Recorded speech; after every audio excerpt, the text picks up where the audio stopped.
All right. So this is the Veil, Cascade, Synthesizers, and Marigolds. And previously on the Veil, if this were a TV show slash movie or whatever, what happened was I guess would be in the far past now.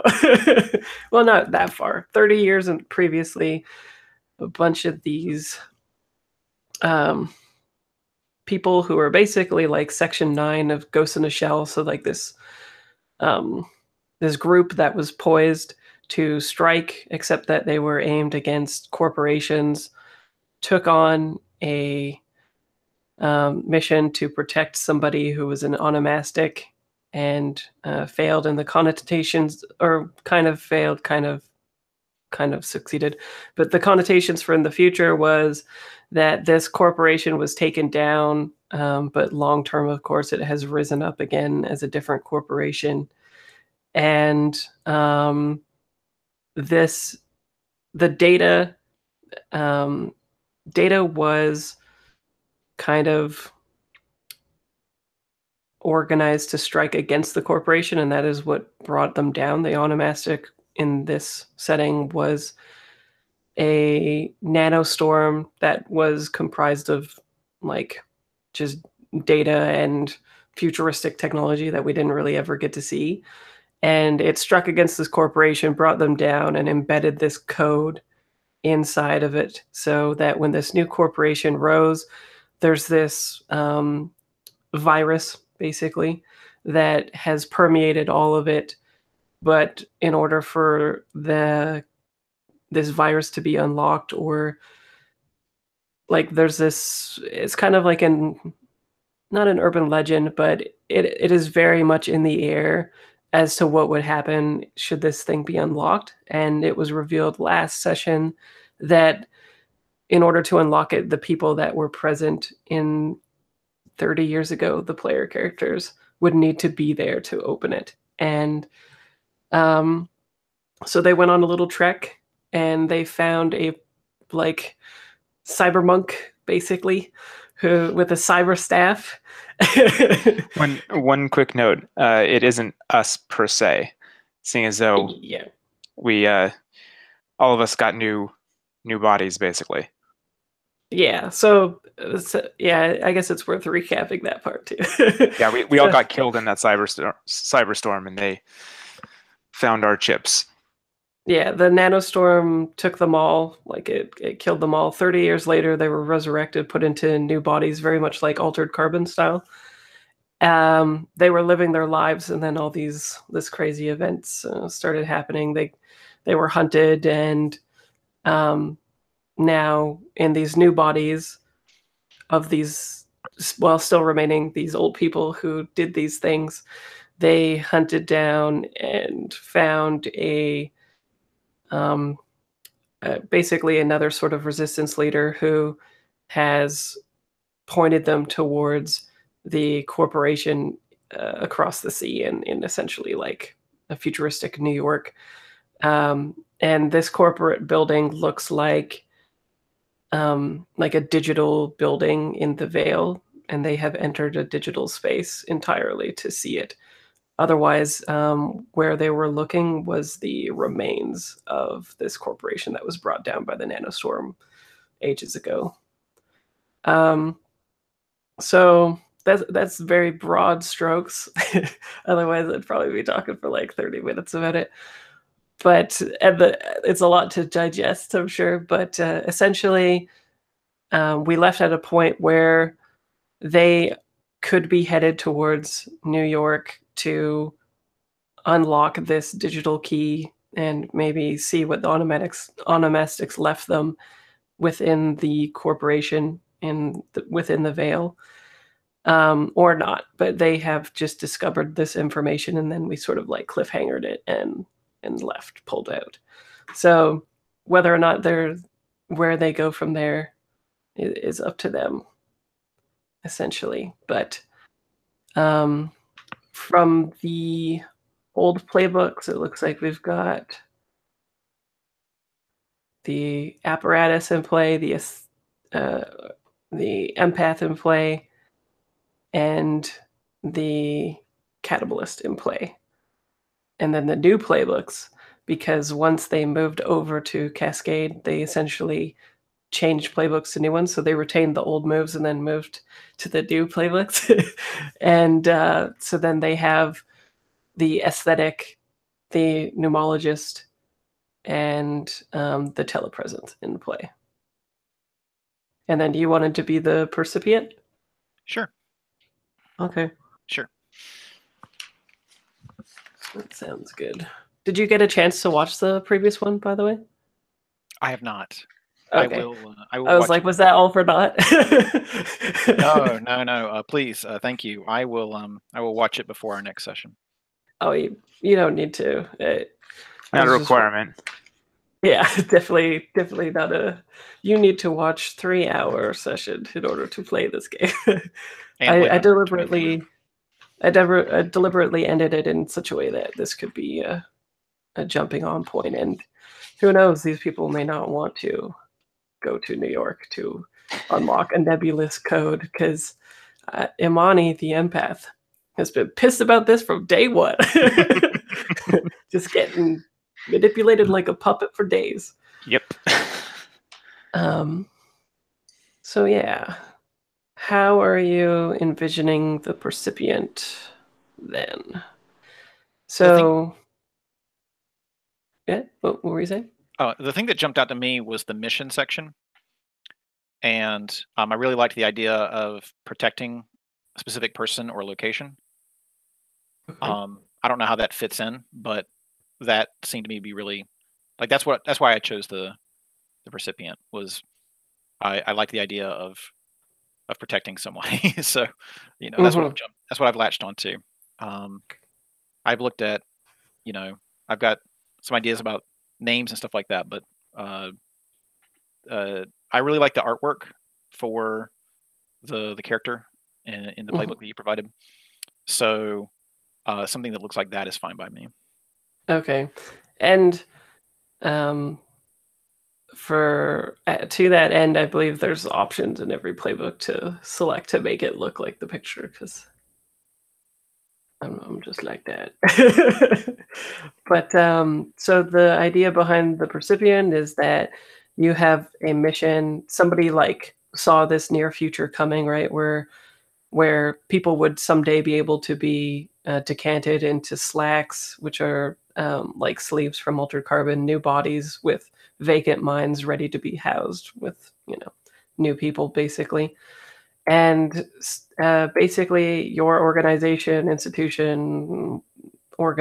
or whatever saw this coming, trained you, and then basically planted you in order to do a specific task in this future. So you've kind of got a leg up, where most quote unquote glitches in society, who are these people who are decanted into new bodies, have missing memories because the process was not that great. You're using an antiquated technology, so the process left you a little bit befuddled and missing memories and stuff. But you, in comparison to everybody else, have dealt with that in a much easier way, probably because of your training to do this stuff.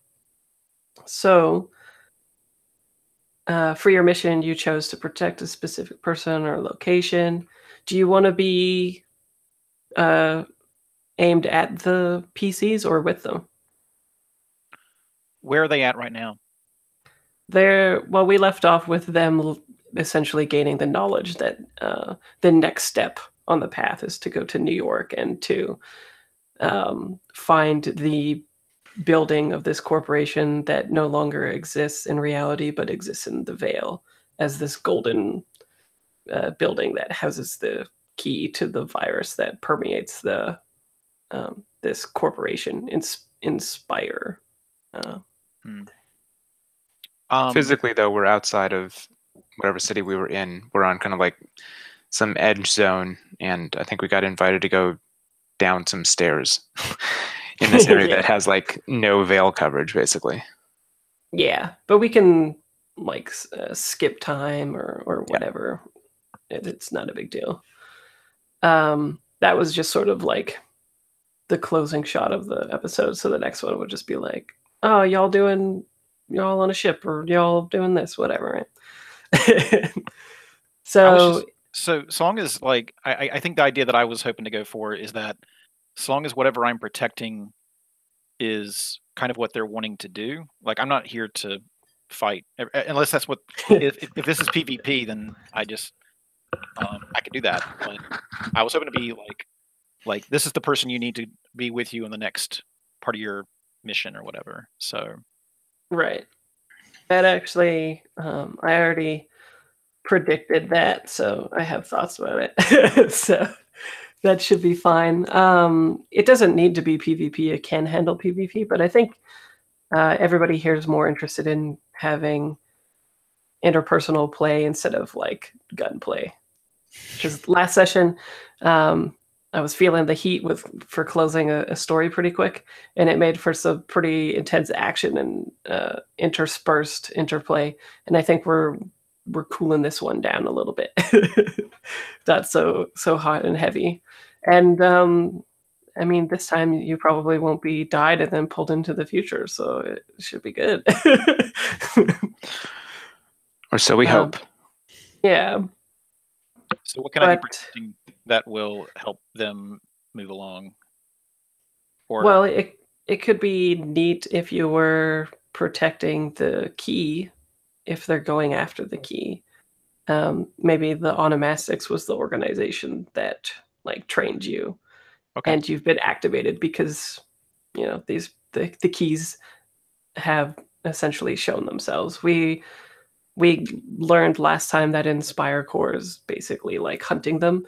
Also, maybe we'll have the player characters reintroduce each other because Abril comes with a little bit of weight. Where she's all, I'll leave that vague until. What have the keys been in the past? There hasn't been any keys before. This is all completely supposition and taken on faith by the players as well. But so could it be like a child and like their DNA is the key or something like that? Yeah, like it could easily be that something else is required for the keys to be used, and that could completely be your purview, whatever you think is interesting. I'm willing to just adjudicate that to you because I think that would be neat. Like if you're just pulled into the future and you're the one that knows what needs to be done with these people. But we know that from the past episodes that for some reason, the fact that these PCs were there are needed to unlock the key. And the supposition is that they helped the Onomastics and gave their lives for them back in the Veil days. And so they are to be like trusted, essentially. And they're the reason that they are the people able to open up this, whatever it is, this nebulous piece of code in the Veil that corresponds to the location of the corporate building in New York. But yeah, it could easily be that something else is required beyond them, and you are the guardian of that or something. Or I could just be the guardian of them, right? Yeah, that's true. Like maybe now that because essentially they popped up on the grid last session, and so Inspire Corp would have been mobilizing to get them. So it makes sense that maybe you got whatchamacallit, like awakened or whatever to it too. Or maybe you've been hanging out this entire time and watching the same kind of feeds as Inspire Corp, and you saw them and were like, oh shit, the keys are here, time to help save whatever them, right? Right. Let's go with that then. I've been waiting, just standing vigil. Okay, cool. Well, let's He's been in storage.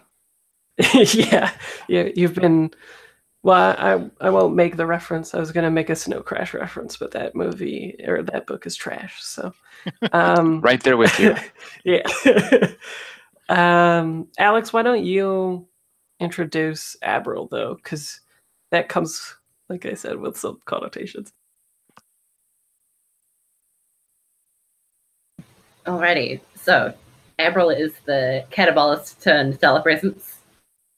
I took like a kind of a unique spin, I hope, on the telepresence, in that it's like a video game streaming service where the watchers involved are doing like a choose your own adventure kind of activity. So whenever Abril's in like an interesting scenario with like combat or whatever, there'll be like possible choices for the audience to choose. And also, Abril is a murderer who's done some bad things and doesn't feel too bad about it. But doesn't remember much either. True. Yeah, if you've seen that GIF of Liar Liar with the click click deleted, it's kind of like that.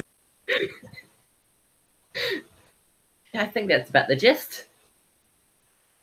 Yeah, so the connotations of that playbook is that, like, everyone was kind of signaled by Inspire Corp because Inspire Corp is monitoring her feeds, and but yeah, like that was bad because basically it alerted everybody that these people that are imported are in motion, and it kind of might be bad because if they're in a place where they could broadcast the veil and something interesting happens, then essentially they're broadcasting your location, and she's getting QuickTime events from other people about what she should do. so I'm glad you signed up. You've got a lot of work to do.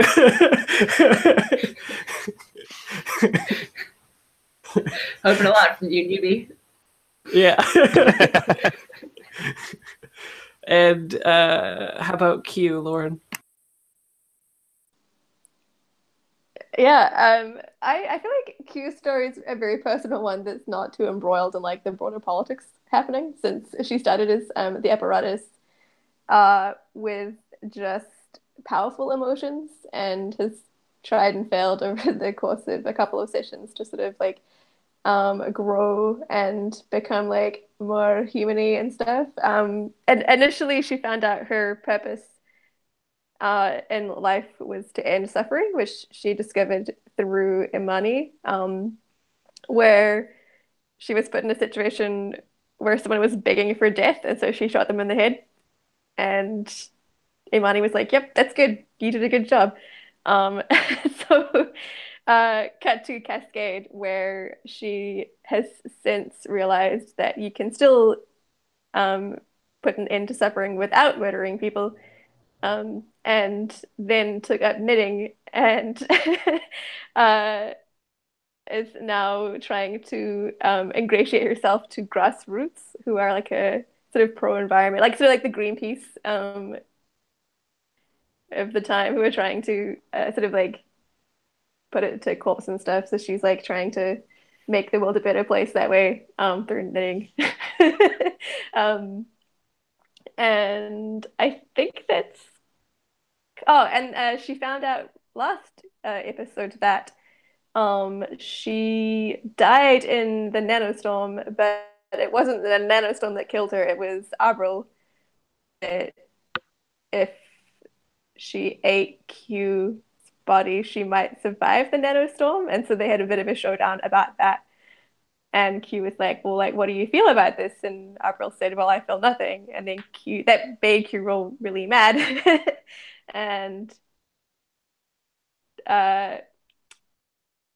Q then demanded that Abril get back all of her memories from Imani, and said some not nice things about how Abril was a bad person. And so I'm curious to see how that relationship goes in the session, but that's my ramble about Q.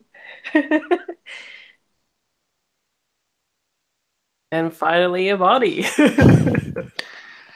So, I'm Imani. I started out in the Veil as the empath, and my mission was not my mission. Sorry, my was to rip it all down and help it burn. There's nothing here worth saving, anyways. Applauding Imani. Applauding Q. Excuse me.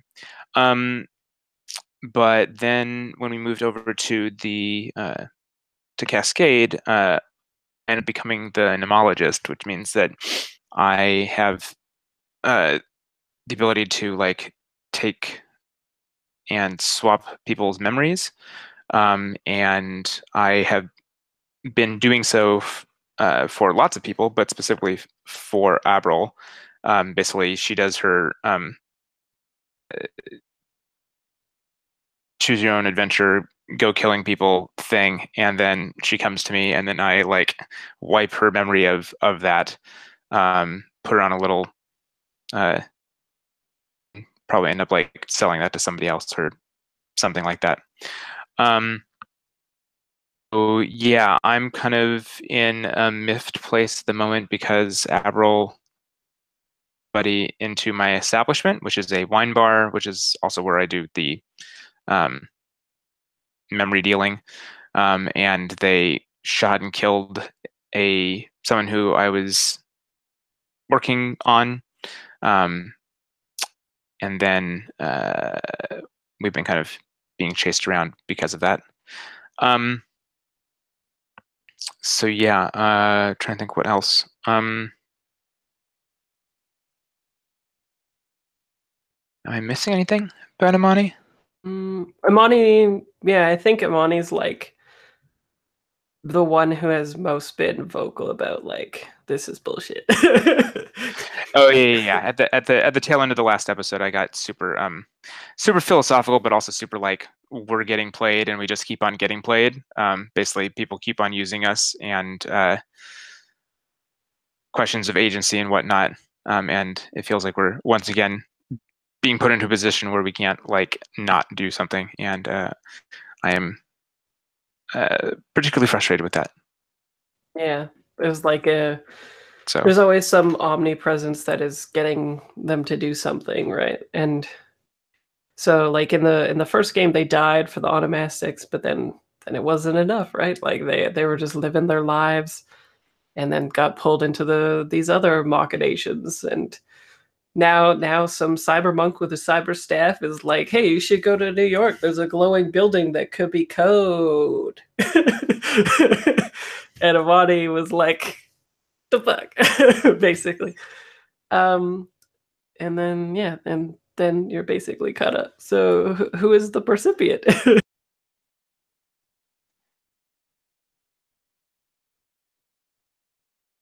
Okay, so let's take a look at the playbook. Winter is my name, and I have there are. Do you want me to go through the look? Is that what you're asking me, or do you mean to? What should I be talking about? Yeah, just like Monster Hearts, you're introducing your new character. Okay. Sure. So again, Winter, kind of an androgynous body, tactical wear. Let's see here. Got an angular face, discerning eyes, a muscle-bound body, and a Middle Eastern ethnicity. And the percipient says, weaving in and out of perception, you're the tip of the spear. Advanced recon, mental conditioning, and assimilation techniques have you soak up an unfamiliar world. You are trained to become the world around you for better or for worse. I have a mission, and that mission is to protect a specific person or location, and I believe I will be protecting the PCs. Yeah. Soak it up is my main move. Whenever you arrive in a new place, you may tell everyone about any local customs, traditions, or aspects of the culture around you that you notice that gives you a tactical advantage. When you do so, take +1 forward, so long as you are within the same area when you trigger a move. And I'm taking neurochemistry. Mental conditioning allows you to react and think faster than is normally possible. When you're in a fight or flight situation, once per session, you can declare any roll a 10 plus, as long as you do so before the roll. Nice. Yeah, that's a good one. I have not had a chance really to think about the cybernetics. Oh yeah, that's fine. especially for the first session, what I would do is probably just make them on the fly. So Sure. if you don't know the system, basically, every time you make a cybernetic, you're going to make a negative tag, and that's going to be like fodder for me if you roll misses and stuff. So Sure. it's just kind of like a equipment in Apocalypse World where stuff could go wrong with it, right? Okay. And otherwise, it's just fictional positioning for you. So if you chose eyes, you could say like, I can see multi-spectrum, and I can amplify things, and I can record, that kind of stuff. And for questions is how you get XP, and you get 3 of them. Usually one is about another player character that you want answered or to explore. Another one is about a current situation or goal. And then the third one is something that you want to inject in the setting to see more of and have explained. And it's a way of you injecting something in the fiction yourself that maybe wasn't there, or just hitting a fictional flag that is in the fiction already that you want to learn more about. But it's an opportunity to create something there. And similar, since you weren't in the previous sessions, you might just want to make those up as you go. But why don't we do your obligation questions, and then from those answers, maybe you'll get some questions. We'll see. Okay. So obligation questions work like 2E Apocalypse World. You're going to say them, and it's like an invitation for somebody else to take it, and then you'll exchange the obligation at the end, depending on who's answered in the affirmative. Okay. I think it depends on us having met already. So I'm guessing we're going to be fast forwarding past the whole meeting bit. But let's see here. If you displayed some of your training to someone so that they could blend in when they would have stood out, you have 1 obligation on them.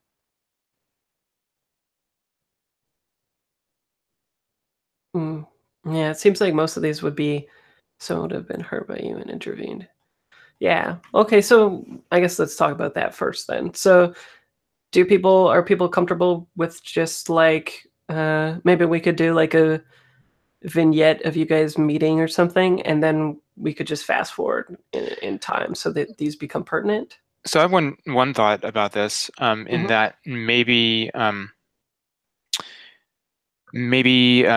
recipient was kind of pre-placed with Abril as like someone who she worked with on doing the bad stuff, as it were, and kind of that would make that question there maybe something that Abril could answer, and then maybe Abril, like before we went on this journey, like we could kind of maybe we all kind of already knew this person, just not.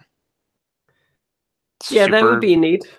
That's kind of neat too. Like maybe you guys knew the percipient but didn't know their purpose until they were activated and they're about to act on their mission now, but you've insinuated yourself into their lives previously. Right. Does that make sense for other people? Yeah. Okay. We'll get like a shot of like Winter at the knitting circle teaching Q how to defend themselves. Just so you know, because Q, I think you forgot to say that, but the main art that Q does is knit bombs, right? Is that what they call it? Cyberknit? No, knit punk. Yeah, it's knit punk, but they're knit bombs, right? Where like, do you know those like knitting things that go around trees? Yeah, I've seen a picture. She like shoots them like Spider-Man. Yeah. But I think it's broader than that too. It's just generally her art is knitting, and she can do many things with it. But we've seen Q use knit bombs to great effect. Oh, and I think she often like knits her emotions into whatever she's knitting. So for a long time, a lot of her knitwear was blue and indigo and purple because she only had access to really sad emotions. So time at the wine bar watching Happy Memories to try and make happy knitwear, but it didn't go so well. That was a fail. Yeah. Yeah, that keep working on that. That was a pretty big fail, actually. But yeah, are people into the idea that maybe winter has been in their lives the whole time and that just now they get activated, which kind of makes sense considering the last thing that we saw on screen as Inspire Corp is concerned anyway, was these keys gathered and then they went off grid. Like Abril was being tracked and they went to an area that was like a resistance place that had the veil blocked and so disappeared on the map basically. So it would make sense that at the same time that Inspire Corp was like, oh shit, I guess we better chase after these people. Winter was also like time to mobilize or whatever, right? So yeah. Does anybody think if you displayed some of your training to someone, they could blend in when they would have stood out? Makes sense for them and Winter?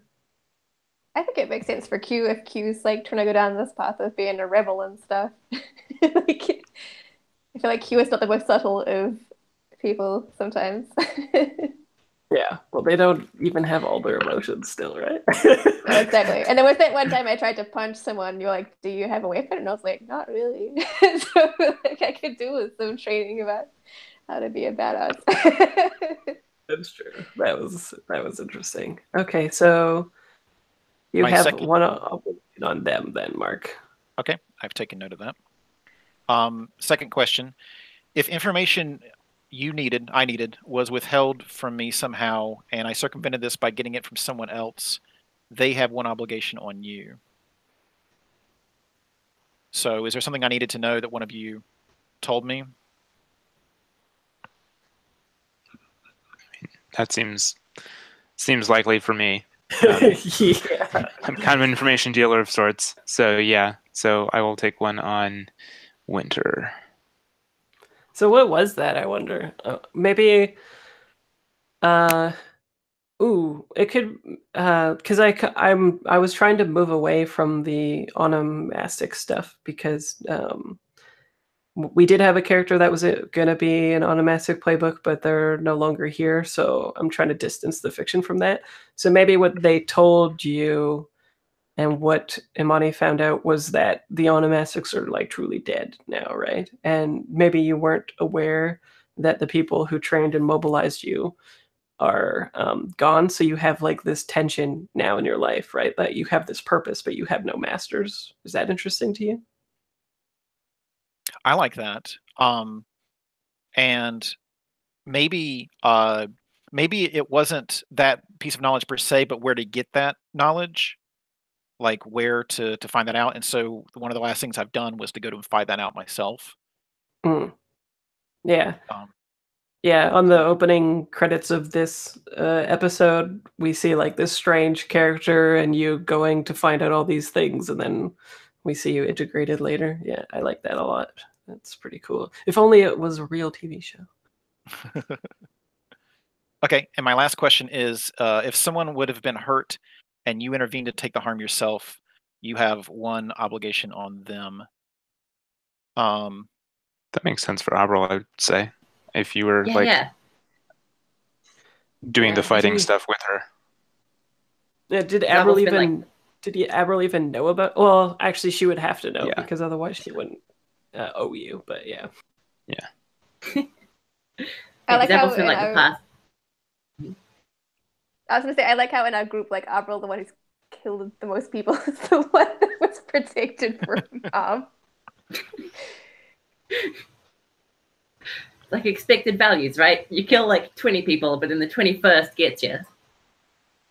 Not when I'm there. Exactly. Okay, I can totally see that. Showing up at the last second, jumping in front of you and getting hurt when you should have gotten hurt. So I have an obligation on Q and an obligation on Abril. Okay. Sounds good. And then, have you used Roll20 before, Mark? Are you familiar with it? I have not, but I've got it up, okay. and it looks like the instructions are there for me on how to roll dice. So I am prepared to roll dice. Yeah.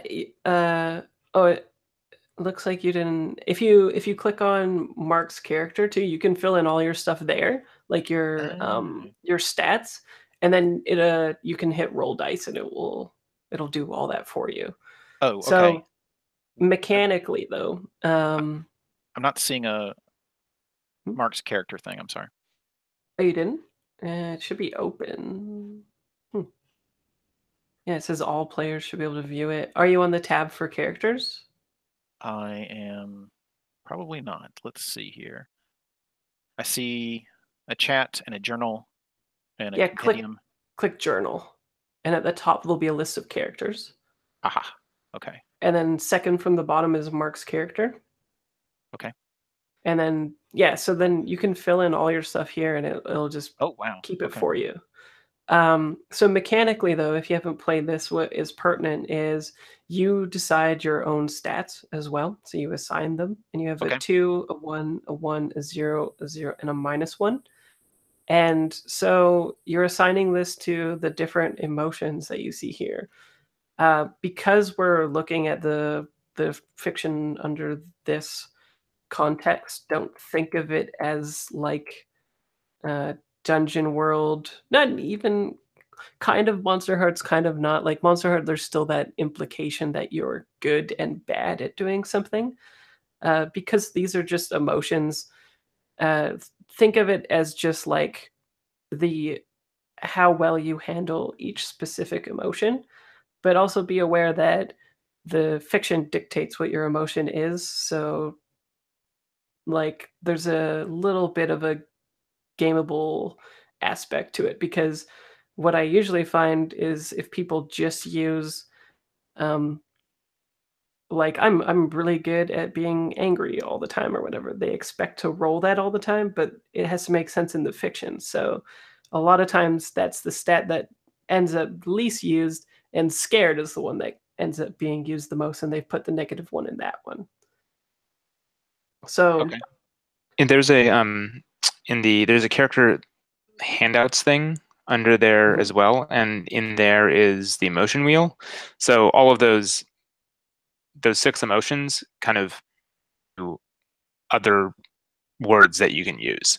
So if any of those seem like standard emotional states for your character, then that might make sense for you to have like the +2 there, or the 1, or the -1, or something like that. Yeah, and it'll be really good fictional flags for yourself when you're playing your scenes, because the higher emotion is typically what you're feeling when things go your way, right? So if you put it as mad, you're kind of flying the fictional flag for yourself that things only go your way when you're pissed off. So it depends what kind of character that you're wanting to play. And because this is the first session, you can definitely change these around next session if you're like playing and you're like, oh, this character is completely different than what I had envisioned and what is happening in the fiction. So you don't have to worry too much about it, but it's a good thing to be aware of. Okay. And secondly, when you roll an emotion, there's that little like box or like a circle or whatever next to it. And if you click it, it's going to keep track of the spikes in your emotions, and you can bring it up and down. So it's really helpful rather than doing it on pen and paper. But on the emotions, if you look in the playbooks, mad and peaceful with the little like dash next to them are connected, and then sad and joyful, scared and powerful. And when you roll one emotion, it takes it away from the other one. So if you had roll in sad, you mark the little 1 spike into it and the blip or on the character keeper there. And if you rolled peaceful next, you'd get rid of that mad and then put it in peaceful instead. So it's a way to mitigate your spikes in it. And why you want to do that is if you ever spike out with 5 of them, a separate move is triggered, and it's essentially like you're experiencing that emotion to the fullest extent, and there's implications in the fiction for that. But it's basically just a helpful thing to keep your character dynamic, essentially. So you don't need to worry about it too much, but just know that when you roll with an emotion, you just mark a tick in it, and when you roll in the other one, you delete the one in the opposite one if there is one, and add it to that one. Does that make sense? It will when we get to the first few rolls. So okay, yeah. It sounds like pretty hardcore now, but I promise that once we get going, it's pretty intuitive. On Roll20, do you have to do that manually, or does it automatically do it for you? I think you manually do it. I'm not sure. I haven't been watching your guys' character sheets. Do you know anyone? Because I know that I haven't been doing it manually, but then again, okay. I don't remember whether or not it's been. It does not do it automatically. It does not? Okay. Well, and I have no idea what my motion spikes should be at this point in time. Oh, well, I think it'll be safe enough, so just reset them anyway. But so it's a good thing I went over it then. Yeah, thank you for saying that, because yeah, so you can mark them up and down and just make sure that you do that. And what other things, Mark? At the bottom of your sheet in the info page, you'll see the little check marks, and that's for marking your XP to keep track of. And so that's just like a helpful thing. So when you reach 5, you just take a new move or whatever the playbook says, erase them, and then keep going. There's a place for your questions and beliefs. There's a place for cybernetics when you meet them. So it's just like a pretty helpful character keeper, essentially. How do you do the how do you do minusing? I think you keep going and then go over, right? Or okay, so yeah, so you have to cycle back around. Okay. Yeah, so there's that little bar, and then and then when you max it out, it'll say spiked. Okay. Huh. It's weird that there's not another bar to make it go down, huh? Maybe I'm missing something. Question for you, Fraser. How much experience do you get for answering questions? So when you're working towards the answer of the question, you get 1. When you resolve it, you get 2. The dogs. And let's see, is there any other things that you're seeing that you need answered, Mark, about the sheet? So I think I filled in my stats correctly. It's a 2, 2 1s, 2 0s, and a -1. Is that correct? Yeah. Okay. So I took peaceful at 2. Okay. And sad at -1. Okay. Everyone goes sad, and I hate to tell you this, but these guys will make you feel sad. So we'll see if you want to change your stats. Okay. But quite powerful. Yeah, and then the other one, there is some playbooks have a unique resource that you can put in there to roll with it, just to make your life a little bit easier. Like if you're the architect, you have a cyber brain stat, and you can add that in there and then roll with it just to make it easier. But the Cascade ones do not, and you can add gear, you can add cybernetics, moves, all that kind of stuff. There's 3 check marks for armor, but there's only 2. That was just because the layout designer put 3 on the first sheets before I could delete it. So everyone, from now and again, I'll get an email and be like, "How do I get 3 armor?" And I just be like, "You cannot."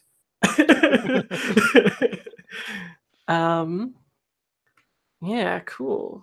Okay. And another question for you, Fraser. Yeah. Could I get the link to the Veil PDF? The original Veil one? The original one? Okay. Yeah. I forgot to write down some of the Catabolus moves. Oh. And I didn't download it. Oh, yeah. Okay. Here you go. Yeah, the old link wouldn't have worked anyway, because we moved them all around to make it better for drive-through RPG peoples. Okay, so that should work. Everything else should be good. So yeah, and then as you're going, Mark, or now, whoever you want, you can make questions about things.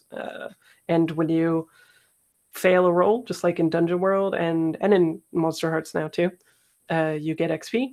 And if you work towards the questions being answered on the playbook that you make, then you also get XP. Okay. And are these should these be questions with like specific answers, or can these be things like philosophical, like what is the meaning of life? Well, that will be. Have you played Burning Wheel? Yeah, yeah, that's true. Yeah. If you play Burning Wheel, it's basically beliefs. Yeah. Okay. Except it's like it's framed a little bit easier, I think, with questions. So it's just things that you're wondering about that are actionable now. Okay. Basically. So, like if, for instance, the telepresence, it could be like, how can I protect somebody who is always like broadcasting, right? That's a worthy question. And then a philosophical standpoint, if you want to act on it, how can I maybe something about the fact that you have no masters now, or it could be like you don't kill people, but you need to protect these people. Different things, but something that you'll want to see come up within the fiction. And you don't want them to stay too long because you'll get double the XP to resolve them. So if you're like, am I a killer? And we find out that, yeah, you are a killer, that you'll not grind the XP out of that, right? We'll just find out that, yeah, you killed people and you're okay with that. Or not. And then get the XP from it. So, yeah. And then if you want to take the liberty of the third question to inject something new into the fiction, then you just let me/us know, and then, yeah, then we're good.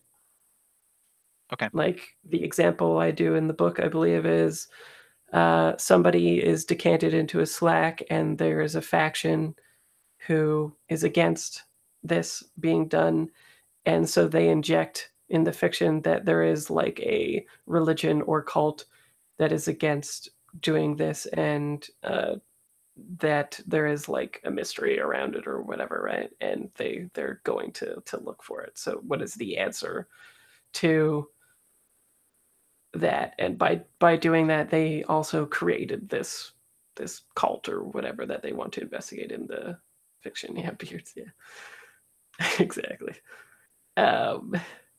Maybe people shouldn't read those books just so I can remain like really cool and interesting.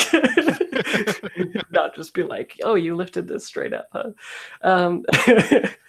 Cool. So do we want to fast forward a little bit, or do we want to have like winter come up on you guys, having just like come out of the Veil biopunk network or whatever in the Resistance place?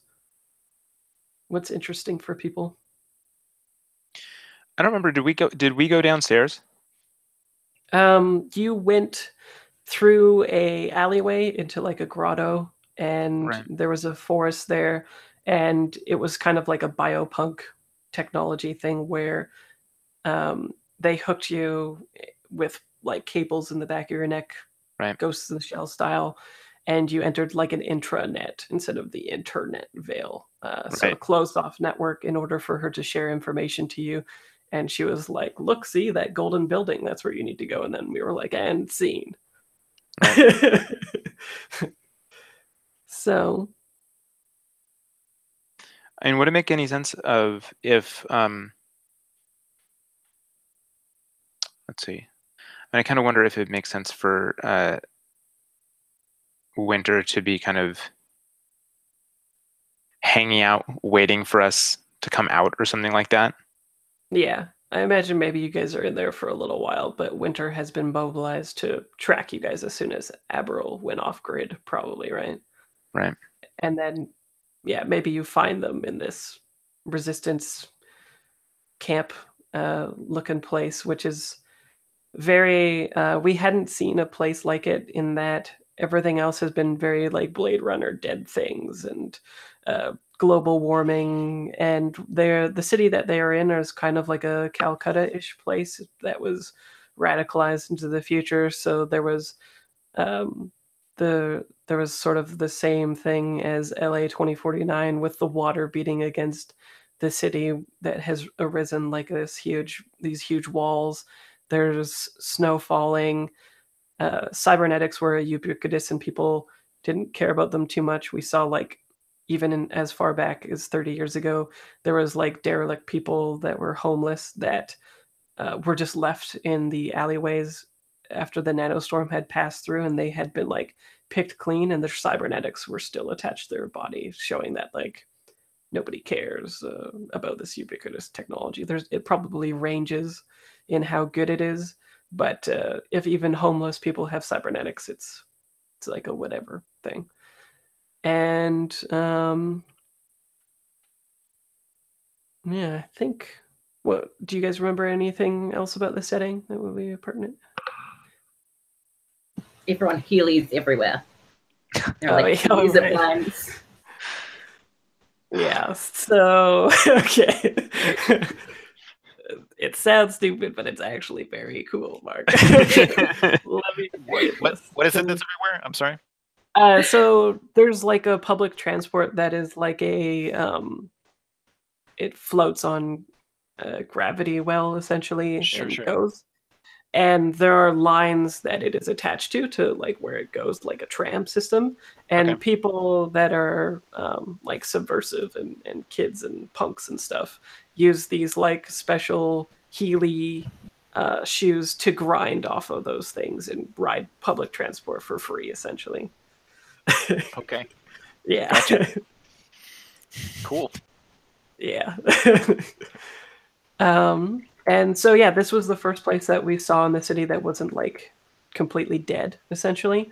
And so it's like a lush forest environment and like a grotto. So if you come upon it, you might be a little bit surprised, right? Like the air is fresh, and it is defenseless now that these people are in the grotto and plugged into this private network. So why don't we start there? We like have like a opening shot of the the credits or whatever, and just like we said before, the first will be this brand new character, Winter, discovering that they have no masters anymore, and then there's like a jump cut to the grotto, and we have like a rising camera scene from like your feet and up as you like come upon these people who are plugged into these weird biopunk cables into the backs of their neck. And you recognize them as, your peeps. Sure. What do you do? So before I get there though, I want to say like I'm like actually touching the leaves on these trees, like trying to really grasp what it is I'm looking at and understand it. This is, I've heard about this, but I've not witnessed this. And so like I'm walking pretty slowly through it. It's really not what I was expecting. And so you say I make it to them and I see that they're all sitting around with the cables in them. Yeah, let's make it like reminiscent of the new Ghost in the Shell with the monks attached to the cables. So they're like kind of all kneeling, or some of them might be laying flat, and there's like these green tendrils that look like maybe kind of barky or something like that. But is there anyone that's not hooked up that's protecting them? No, I don't think so. I believe it was just the monk lady and these kids here. Well, that's rather ridiculous. So I'm looking around for, potential. Oh, I should mention why as well. What they did to get in here was solve like a puzzle as well. So the alleyway that you came through to get to the grotto was like a three-dimensional space that opened up because of these nip bombs were used to solve a puzzle and open up this space. So normally people wouldn't be able to find their way here at all either, if that influences your thinking. Like a maze or something like that? Yeah, kind of. Yeah. Like an impossible maze. Oh, okay. Well, I still think it's kind of childish not to have someone looking out, but I don't want to interrupt them, and I don't want to like not engage with the story, but I think I would just stand there and wait for them to come out. I'm not here to interfere with whatever. I mean, their mission is what I'm supposed to protect. So if this is part of their mission, then I want to protect them. So Okay. I'm on lookout. Is there anything I see or hear, or should I just hand it over to them? Well, we can say that like they come out of it, I think. But or are you trying to trigger a move? Like, are you trying to analyze the situation or glean information with like a lift the veil, which is kind of like a stare into the abyss-ish thing? Do you have a? I guess I don't have the basic moves in front of me, so here we are. Basic moves. Okay. Zoom in. Yeah. So for information wise, there's lift the veil, which is like pierce the illusion, search for information, basically like a spout lore, gaze into the abyss-ish move. There's probe, which is get information from a person. And then there's analyze, which is get information about a specific situation, which is generally like a tactical thing. I see. It feels like it'd be hard to do lift the veil since the veil doesn't work here. Well, it's also recall something you're already privy to, right? Like Okay, it's also like a spout lore. It's a one thing. Yeah, having trouble. I can see the names of the moves, but I can't read the text. So, oh, like on Roll20 or? Yeah, it just won't. It doesn't zoom in when I click on the zoom in button. It just. Okay. Okay, just that link the that reference I sheets. posted. Yeah, the link that he posted should have all of them. Yeah. Sometimes Roll20 is weird with what it chooses to whatchamacallit, how it magnifies the pages because of the graphic novel size. It kind of makes it strange. Okay. Yeah, so if you click on the Dropbox link and just get the whole reference sheet, it's on page 28. Okay, great. I'm sorry to be slowing us down. Let's see. No worries.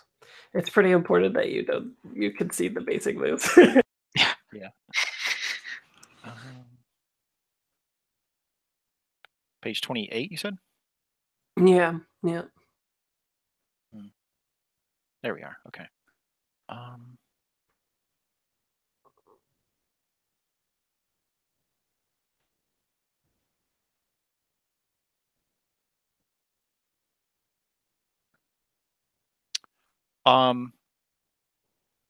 So I think Shane said it right. Like, I know that these people are going to be tracked down any moment now. Mm-hmm. So I want to analyze the situation and make sure that I know how to get them out of this impossible 3D maze. And if I can figure out where my enemy is and stuff like that.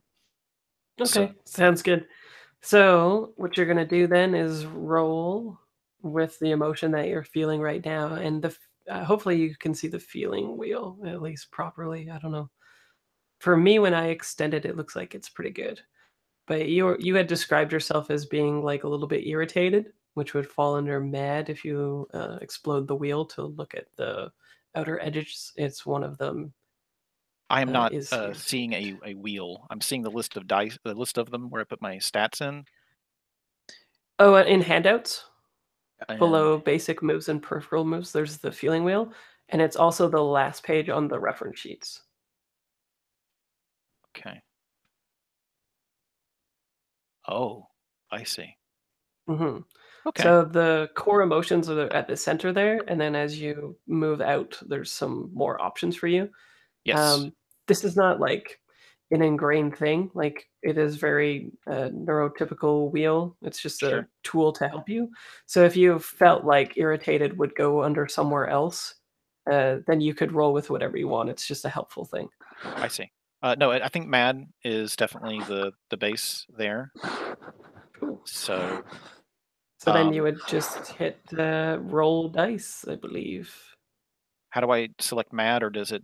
Okay. It'll do it for you. It'll give you the chance to choose it. Yeah. Okay, so I select normal difficulty, and then hit submit, and I choose mad.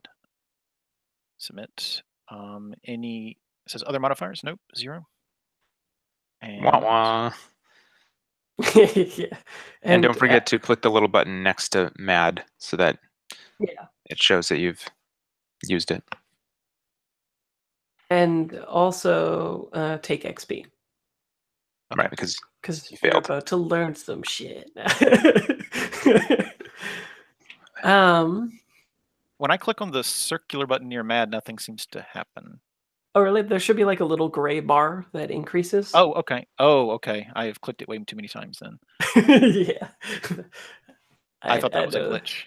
Okay. No, yeah. That it's just like a visual tracker for you to see. Oh, okay. Yeah. Don't know what to do with that. Okay. So, yeah. You could you keep going until it resets, I believe you can do. Okay, perfect. But I am ready to move on. So I have marked, I assume I marked one for Mad. Yep. And then I also... And you mark XP down at the bottom of your sheet. Yeah, and then if you, if the next time you roll it was peaceful, then you would decrease your, like, minus your mad spike by 1 and increase the peaceful. So it just moves around. It basically just tracks your the emotional weight of all the things that you're doing in the fiction, and they can pile up, right? Okay, cool. So I have failed. Yeah. So what happens is, I think you're maybe walking around the grotto, probably from like a high vantage point, to try to get the lay of the land and to situate yourself in case somebody is coming for these individuals who are taking a nap. Just kidding. And I don't think much time has passed either. Like, I think the veil simulation would be sort of like a, maybe not like a dream thing, but the ratio is like an altered carbon program where more time can pass in the simulation than outside. So it is not like maybe not as much of a risk as one was thinking initially, but there's no way to know that because people can customize their ratios with whatever they like. And also there is a strange monk person, so I could see how you would be, you know, into protecting them. But what happens is you're scanning the horizon, and for once I think you're seeing that there's less air pollution. So I think you see like a star, and it, like, not entrances you or anything, but like it's strange to see a star. Like, some people might live in the city never seeing the night sky ever, maybe. And you get startled when the monk is suddenly behind you, and I will get a picture of them because it is cool. So I guess I've been surprised, which I think was Shane's question, if I'm ever going to get surprised. Yeah. Or you have the move where you can't be surprised? No, it's just he asked if is a recipient ever surprised, and apparently I am. Well, yeah, that's funny then. Oh, shoot. I can't find the picture now. Of course. I should have had it up already. That's annoying. But we'll lean into the monkiness of it and say that their robe is like changed colors now, and it's reflecting off what they are standing on. So it is green, like kind of like a camo cape-ish kind of thing going on. And the cowl is covered. You can tell that they're like in a defensive posture. You're the percipient. They've sort of, you can tell because they've got only a little bit of their body situated towards you, the way that people do when they're like on the edge or whatever. And she says, "What are you doing here?"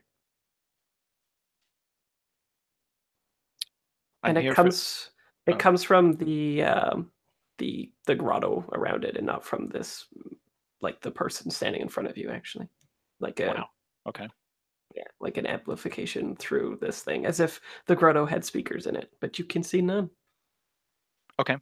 So I still look around, trying to find the source of the sound. But you can tell, like by the way I'm standing, that I'm still kind of paying attention to the person in front of me. And I eventually turn back to them, for lack of a better audience, and I say, "I'm here for them. I'm to protect them on their mission." I think beneath the cowl or the hood or whatever, you see them kind of like incline their head and then sort of make a cocking motion as if they had like just heard something that nobody else can hear. And that's when, like, I think well, this would be a good time to say, do you have any cybernetics with like amplification?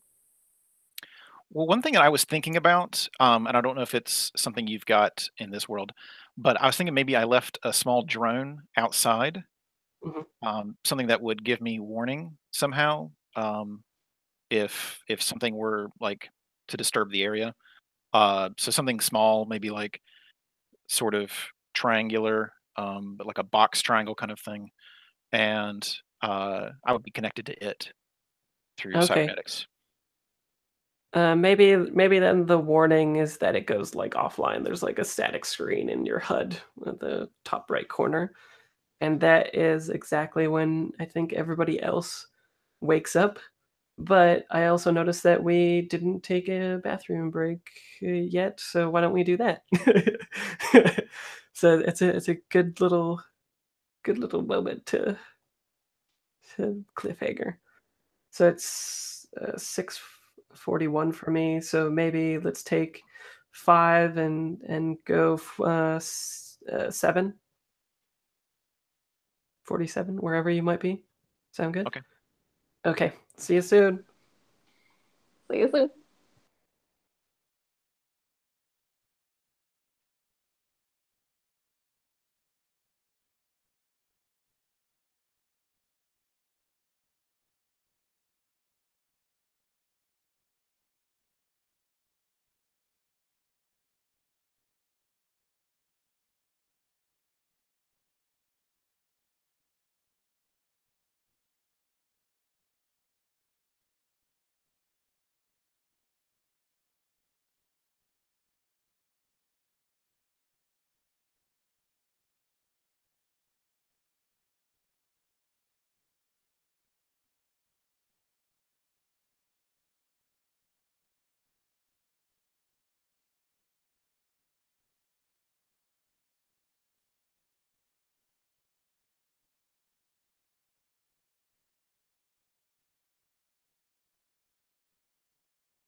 Lauren, what's up? Not much. Alex is saying things in Slack that are making me laugh. Oh, that's cool. How about you? Just looking for this monk picture. Or maybe I didn't. Yeah, I don't know. I thought I had one put aside, but 'tis strange. For some reason, after we finished, I was reminded. Oh, the monk reminded me of the like Pascal's robot village and near Automata. Yeah. Yeah. I was sure that I had one aside, but maybe I'm just misremembering. So I gave the drone the tag susceptible, Mm-hmm. Since you wanted to know the negatives of cybernetics and stuff like that. Mm-hmm. Okay. So the a cybernetic is like a piece of your body. Oh, okay. Usually, a drone would be just like you just have a thing. It's a gear. Oh, okay. I thought it was like, I thought since I could see it in my eyes or whatever, that was part of my cybernetics. So.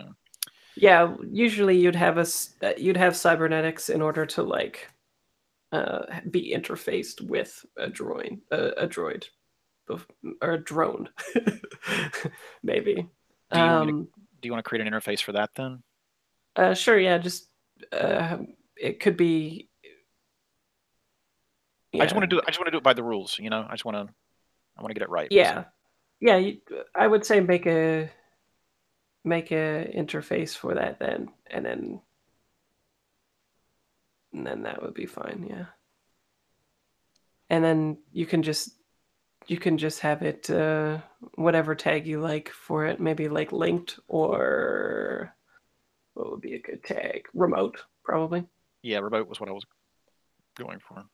Yeah. Dang. Hey, Bugs. Alex. Speaking of sad robots, my new question for the session / whenever we resolve it is, how can I get Abril to feel? Nice. No big deal. I think my new to what memories have I sold to Amani, and how can I make the world a better place? Oh wow, interesting redemption arc for Abril.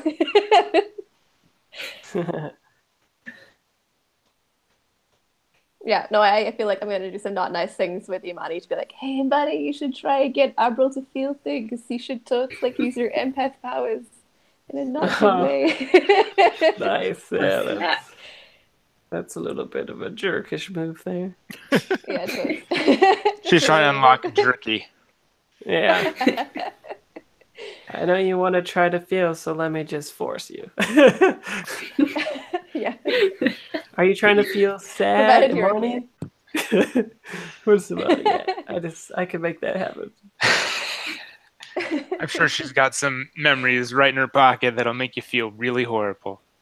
Yeah. I think I had this one marked for Cyberbook. Okay, change the name of your shop to like Imani's Sadness Bar. Yeah. Hey, there's happy stuff in there too. It's fine. Yeah. I'm sure he was trying to use it. Failed miserably. Relive lots of stuff. Yeah. It's fine. Yeah. It's all good. Cyberpunk has got lots of fun stuff. So I think in the intranet-ish, the Veil part there, you saw the monk like point their hand at it and do the info drop from last time, and then they sort of like did the head cock and dissolve. And so I'm assuming that you guys are going to also leave the digital space. Is that a fair assumption for everybody?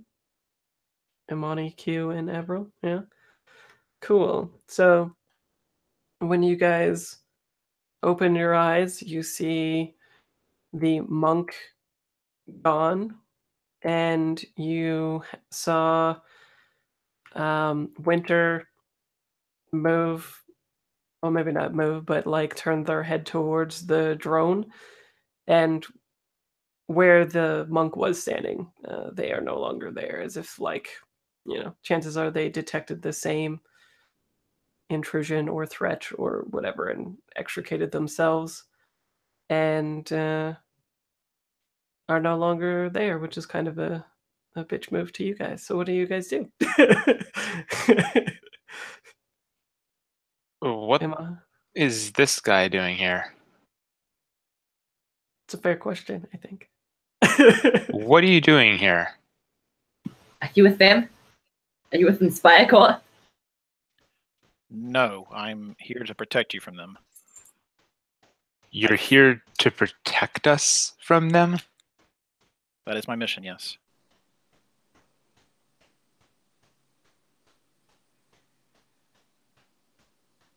I think Q like shoots a look at Abril and is like, I don't think Inspire Corp are the only thing we need protecting from. You have. So these guys, they're the keys, right? Like, and I'm wanting to get the keys to their location. Is that correct? Yeah, each of them needs to be present at a specific location if the like digital payload in the veil located at this geolocated place essentially is to be opened. And your mission was to safeguard them and probably escort them there, right? Probably it would be definitely an onomastic thing to assume that these people would just want to go do the right thing. Okay. You're on your way to the cache, correct? You are the keys. I'm here to make sure that you get there safely. I'm kind of confused as to why everybody doesn't want to just leave with me right now. Yeah. Am I mistaken? Please tell me I'm not mistaken.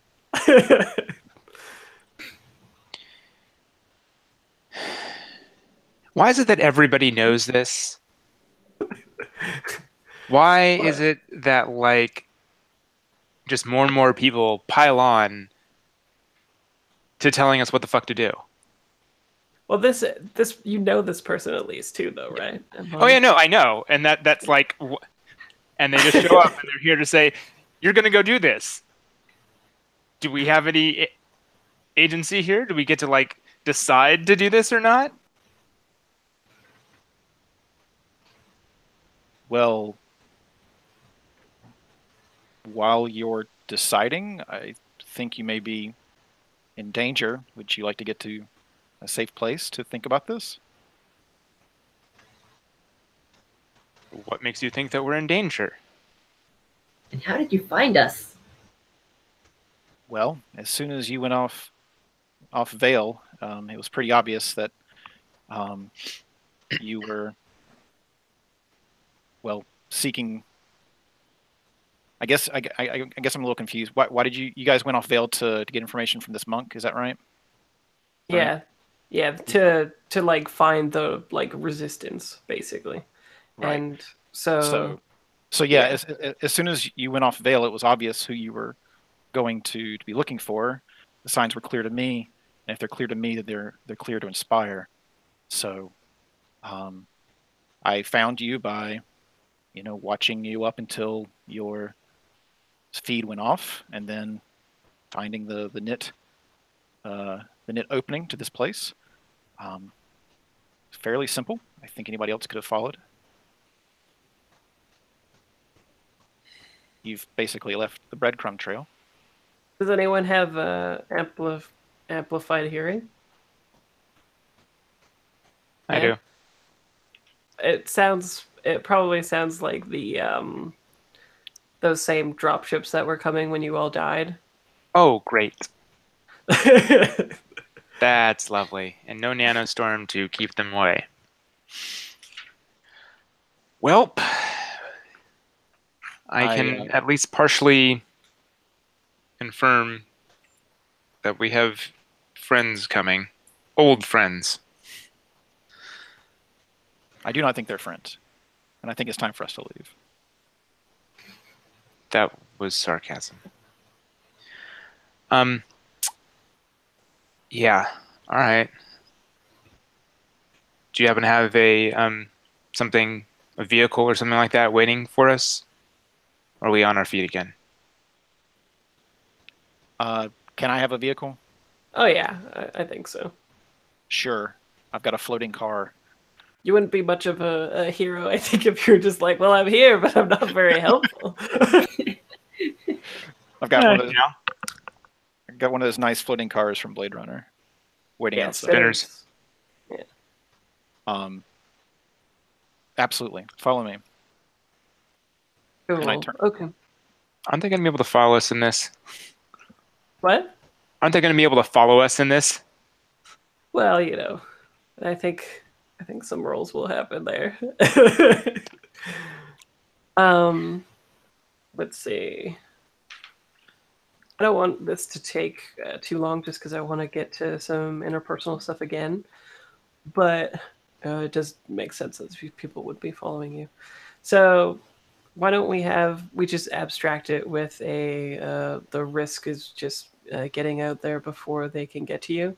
Mm-hmm. And you've had enough fictional positioning that you would be at least a little bit ahead of them, right? The drone going offline and your amplified hearing and stuff like that.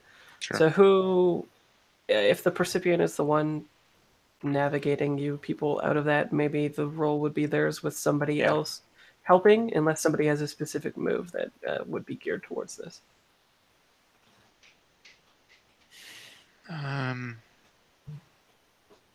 Probably not. I think I can. I mean, it seems like I'd probably be helping since I had the amplified hearing.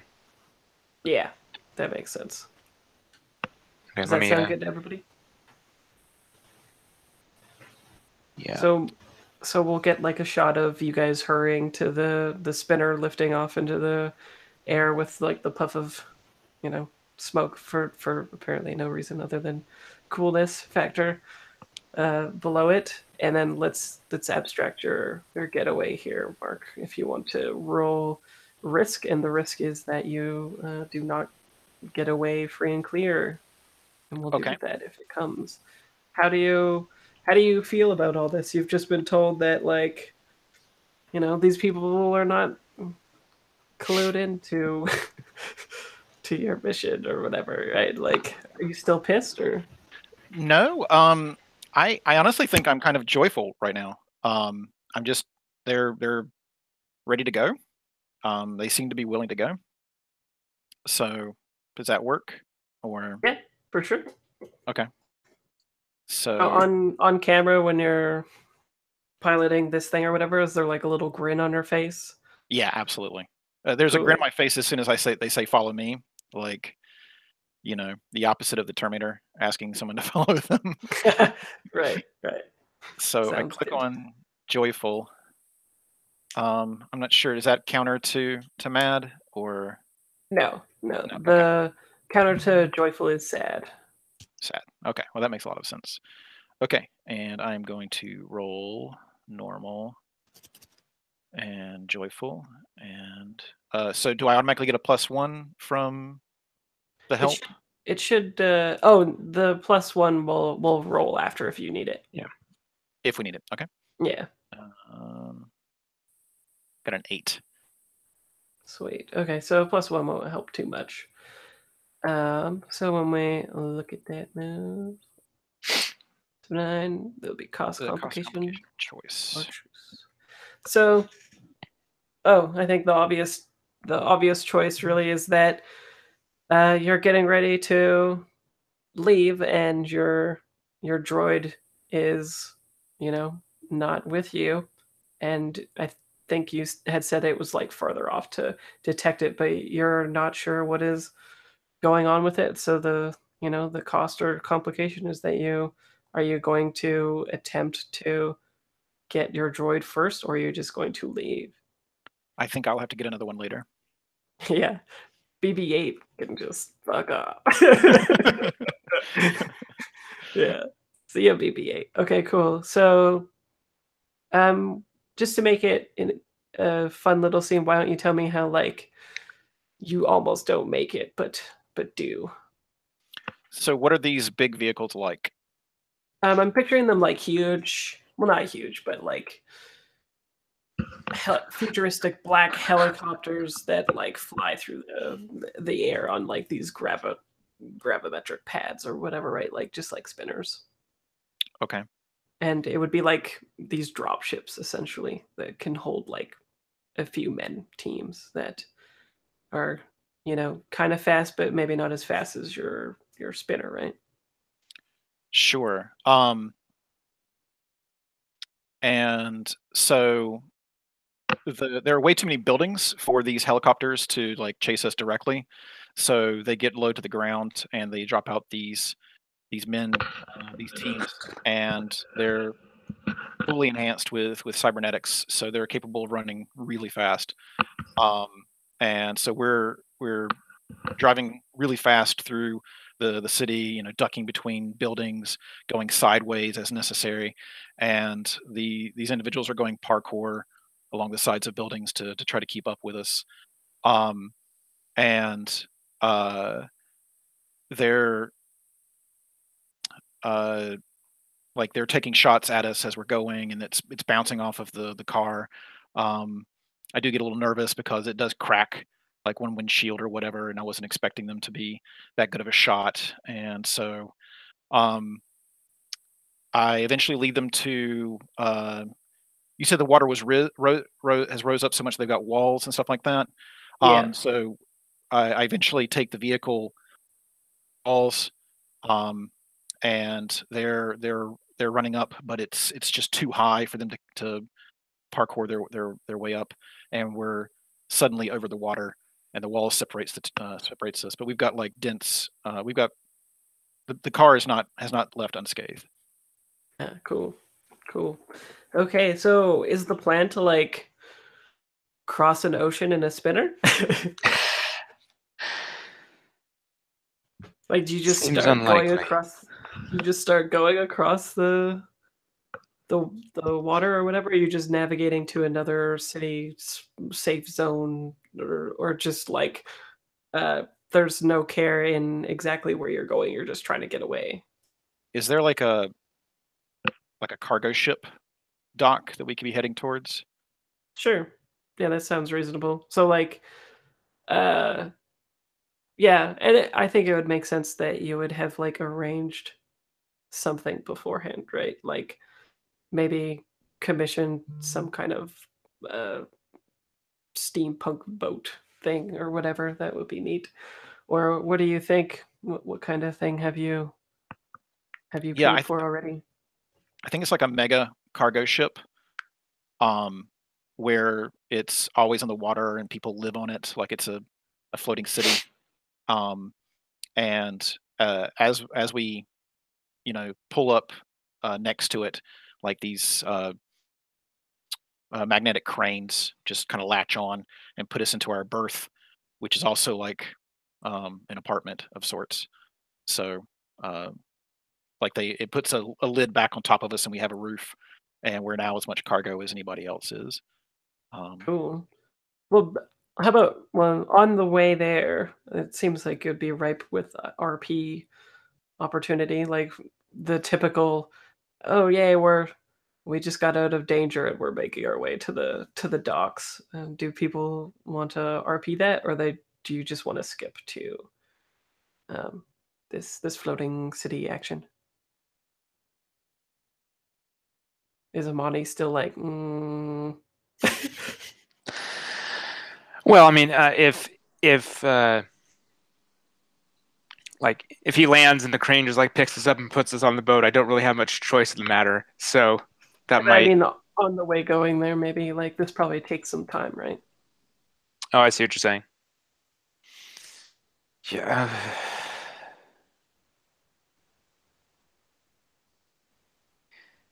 I could see myself knitting in that time.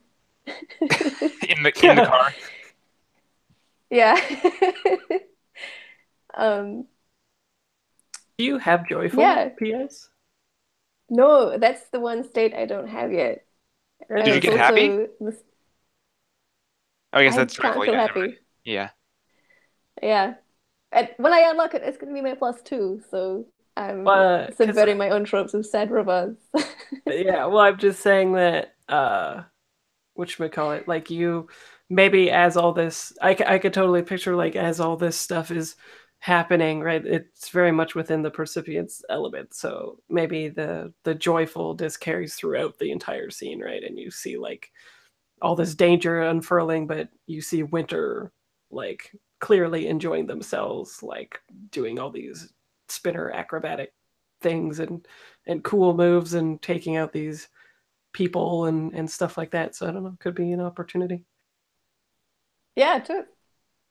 I would love to feed off of that joy. I'll give it a go. Okay, so Mark, I don't know if you're familiar with the apparatus, but they start with only one state unlocked, as opposed to you guys who have them all.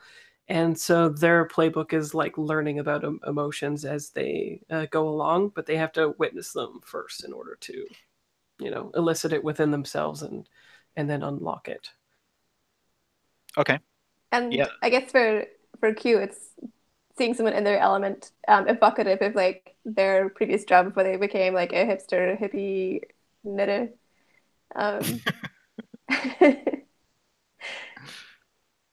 I don't understand this new Q.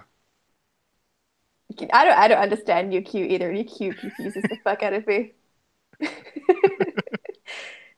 One day I'll understand it. Maybe you should change your name to R. Oh. Q2. Okay, awesome.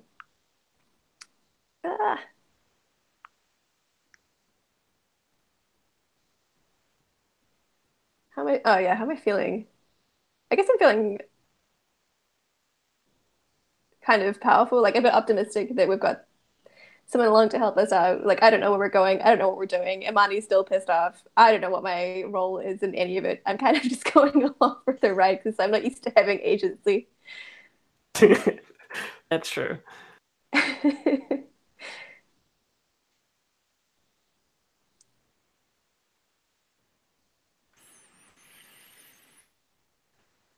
Oh, I got a 10. Woo!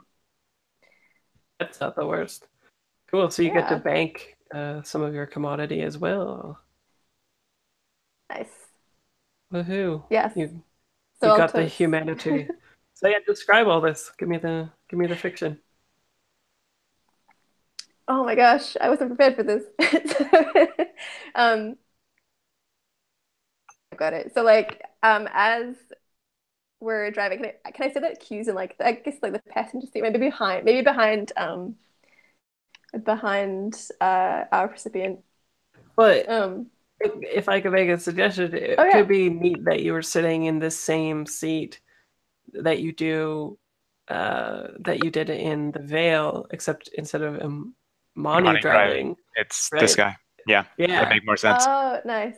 And then and then it's sort of like paralleling that scene where you're kind of, when you found out that Imani was like, you should headshot people more, as opposed to like this other person taking joy at, saving people and maybe being a little bit of a, cocky or something. I don't know, in the pilot seat. Yeah, like I'm not used to having friends. I want to protect people and make the world a better place, as is now my new motto in life going forward. And I think like in terms of physiology, like you just have that euphoric like buzz like running through Q's veins as they feed off of this like sheer joy that's coming off of the recipient. I'm sorry, Mark, I forgot your character's name. Off of Winter. And like I think Q likewise just like has this very expressive like grin on their face, and like their muscles start to tire quite quickly up because like they've never really had a reason to smile a lot before, but now they can't like get this big dumb grin off their face. And I think Q even does like the dog outside of the passenger's window like screaming down the street with joy as like they ride off away from this situation. Well, you could be taking like joyful shots too, like in the scene too, right? Like maybe you get really excited and happy and you get like your pistol or whatever and start shooting these guys and just like enjoying the moment along with Winter. Yeah.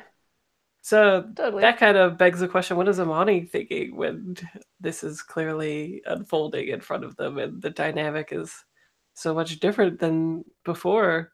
And also, obviously, her being an empath, like she probably sees this a lot. I don't know. I'm starting to feel a little bit on the jealousy side here. This is like kind of. I've had questions about new Q, and now like she's all jonesing on Winter. I don't know if I like this. I'm trying to see if any of my empath moves make any sense, but not really seeing anything in particular. We have established that when people want to be feeling the thing that they want, you just take it. Just kidding. The last session, Abril was like, "I wish I was feeling sad right now, but that is gone." Well, that's because she was spiked out. Yeah, I know. I'm just bucking you, totally. And actually, it was Q who wanted her to feel sad. Yeah, but I took that out, so because we needed her not to be a fucking mess. Yeah, I don't really have anything, so yeah, I think I'm probably gonna just be stewing in my own juices and being kind of in a pissy mood. Okay, sounds good. And how is Abril feeling? I feel like Abril is still dejected after that whole Q interaction. And I had a question for you, Fraser. Would you reckon being in like this really cool car chase would be like interesting interaction? Yeah, I think so. Yes. I feel like this rescue mission may be doomed from the start. So are you saying that you begin to broadcast? I mean, yeah, we've established I don't have a choice in it, right? This happens. That's true, unless you're unable to do so in the spinner or whatever. But yeah, I don't know. Has Winter taken any precautions against this?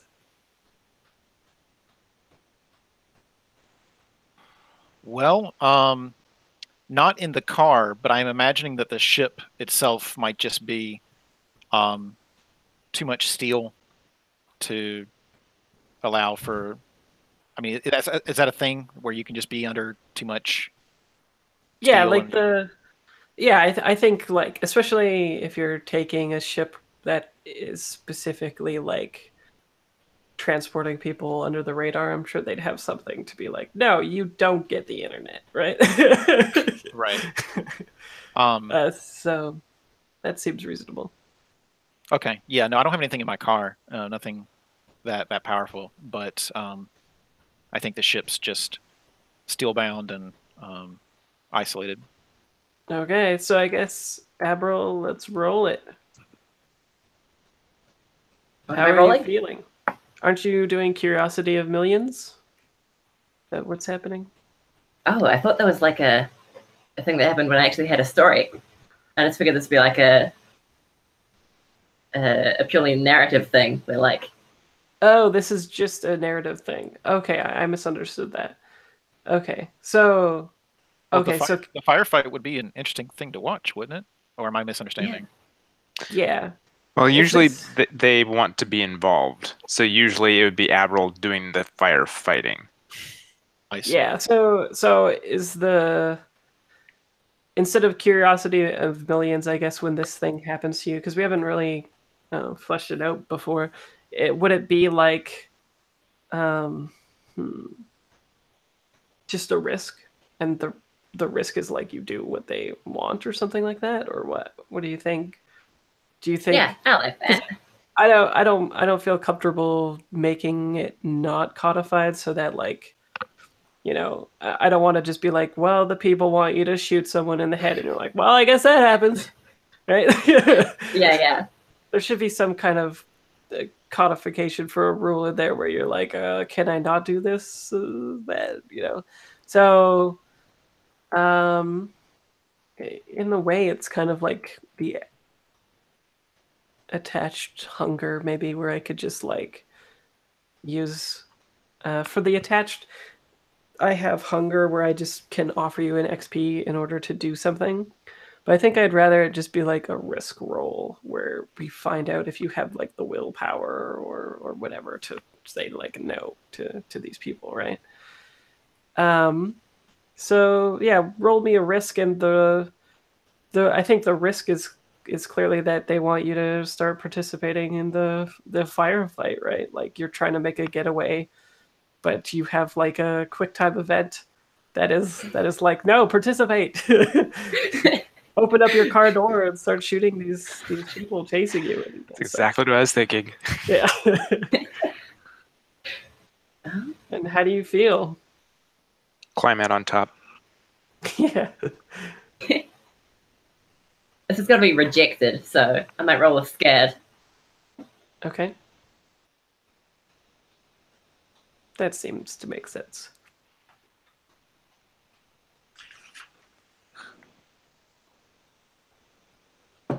That is a 7. Okay.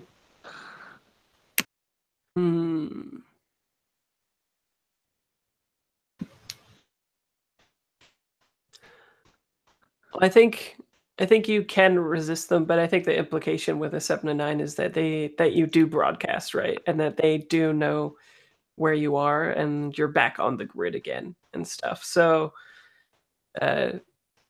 essentially the complication is that you are now on the grid, and Inspire Corp definitely knows where you are. Just so Mark knows, we established last game that the majority, or not like a majority, but Inspire Corp definitely keeps tracks of her when she goes live, and they have like a spam button or whatever, right? Like they have technology built in where whatever way they want to vote, they're like the majority essentially, right? No matter what. I've got the most shares in Abril Corp. Yeah, exactly. But yeah, so I don't know. Is there maybe in your futuristic spinner, maybe there's like a neat little like dash panel, of course, or whatever, and like in Star Wars or whatever, the red light comes on and you're like, oh shit, they're tracking us. I think something like that happens. Like there's, oh shoot, somebody is broadcasting right now or something. The ship lets you know, right? Okay.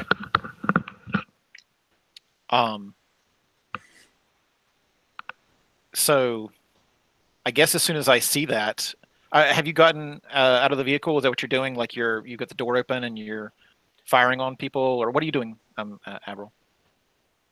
I think it's like sitting in the back seat, clutching my head a little.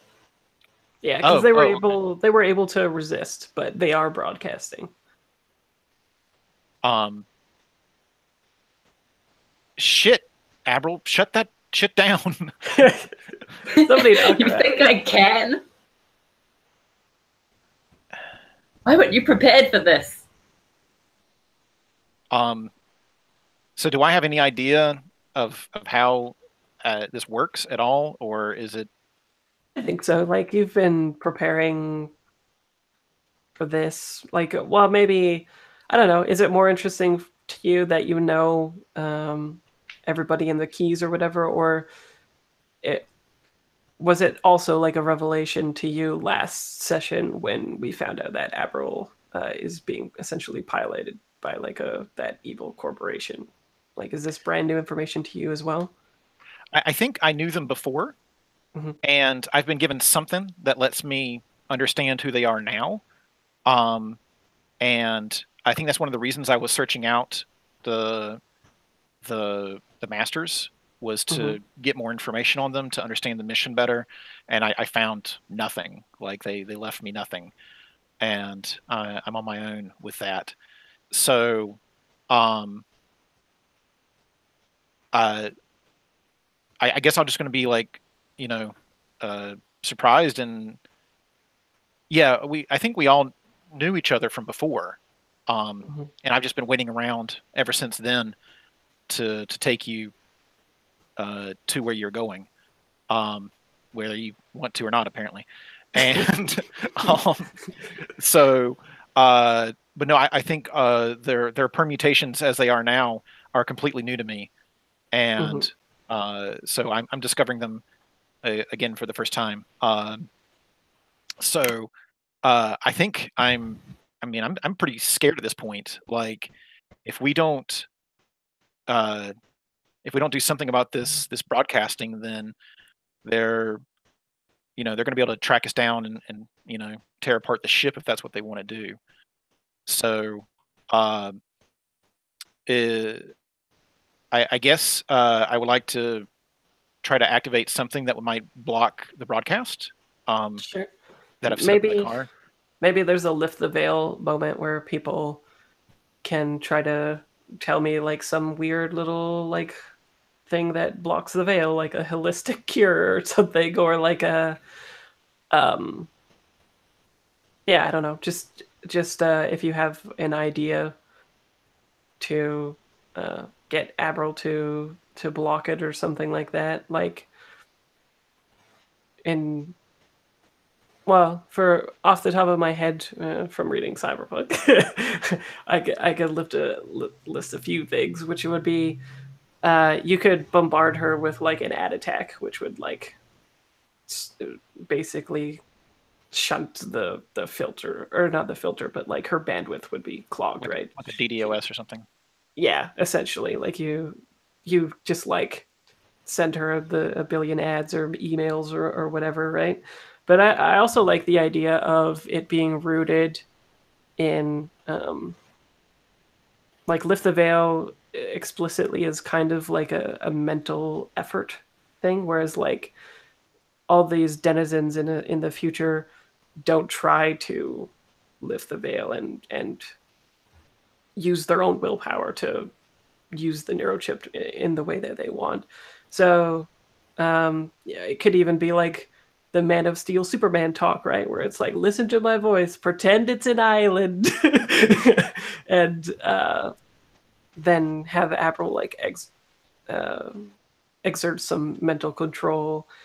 There could be a whole bunch of different ways of solving it, yeah.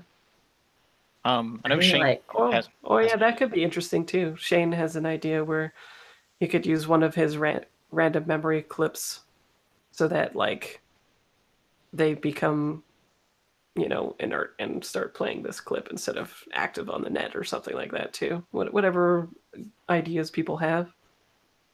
I have an idea.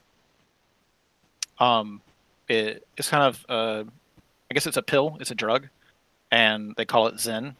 And basically it's a very tailored experience. You find yourself in a Japanese garden, and then there's just a bell that rings every so often, and every time you hear it, it's something new, and everything else in the world just fades away. So I might have that if that's the answer, but I'll go with whatever works. Okay, well, whoever wants to do the thing, I'll get them to roll lift the veil, I think, and then depending on the move, that'll be a thing or not. It would be like spout lore, right? Like this thing is true or not. I really like Shane's idea of the random memory chip. Cool. Sure. Cool. Okay, well, you and I are both in the back seat, so. Oh yeah, that's true. I guess as you're like driving, you're just like, take this pill. you're taking the pill. Yeah. Okay. Well. Yeah. Well, I don't think that would be a roll then if you're just expending a gear to do this thing. Okay. So what memory clip is it, Abril? What do you see? What allows yourself to like calm down and tune out the voice, maybe even unconsciously, or maybe just like your bandwidth is taken up so much because you're replaying this memory, right? Who knows?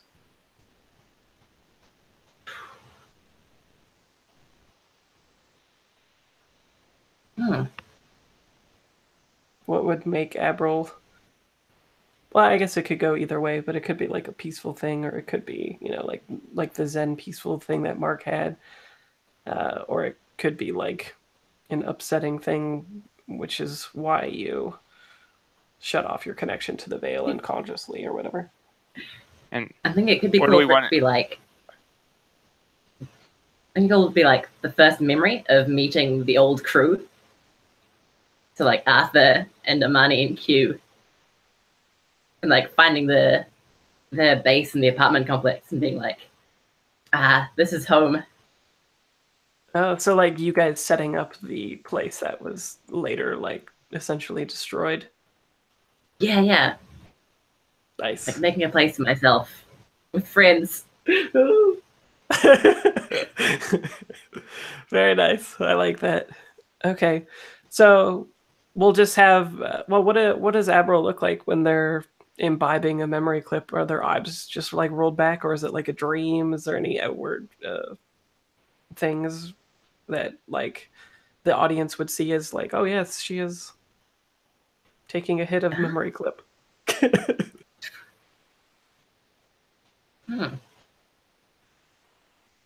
I think it's like the body kind of locks up in place, and like see like slight twitches where Abel's trying to like recreate the movements she did in the memory. Because she's walking, it's like the legs twitching, like lifting up a table, like the arms budge a little, but it's like it's like a safety procedure, it like keeps the body in place.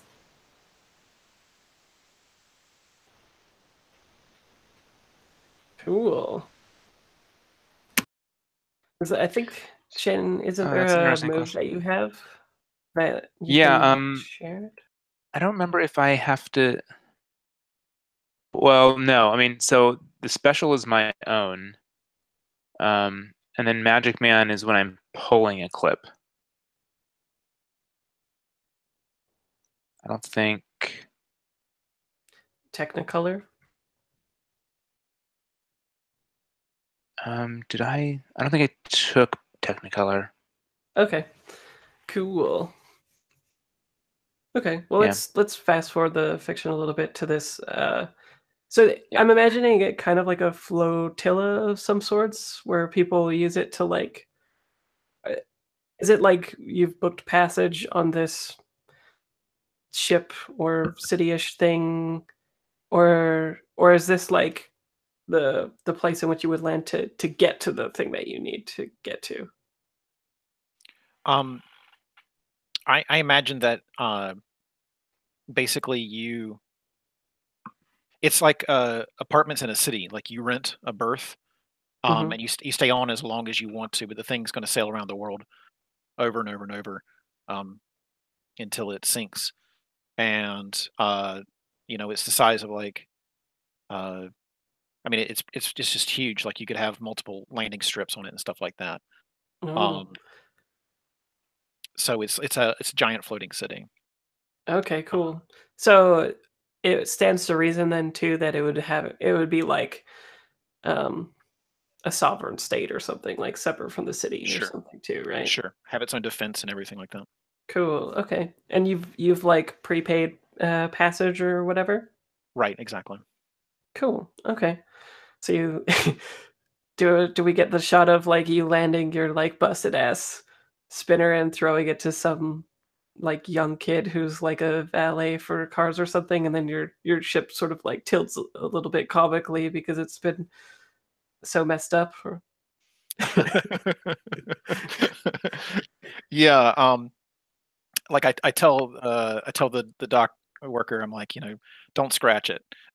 And it's already gotten like everything all scratched up on it to begin with.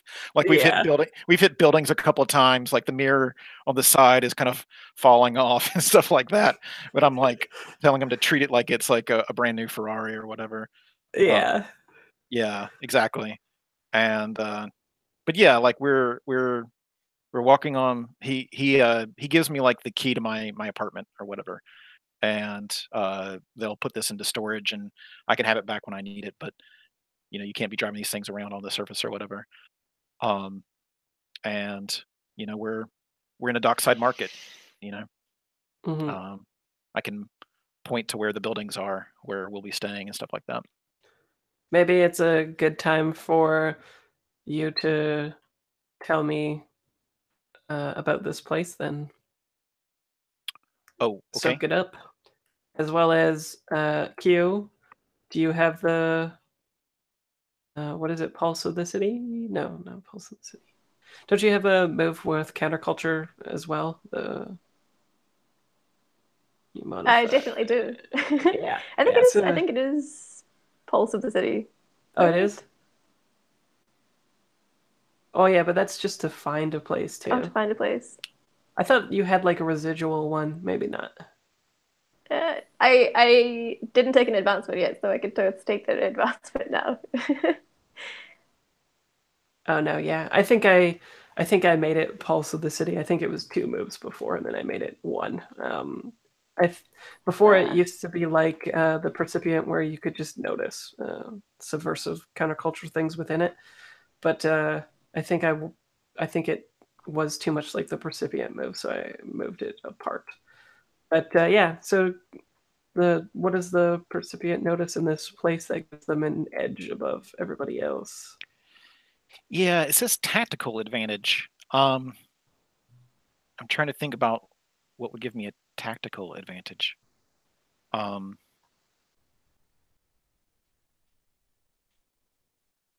Well, you can use it at any time too. It doesn't have to be now. It was just an idea, but it would be like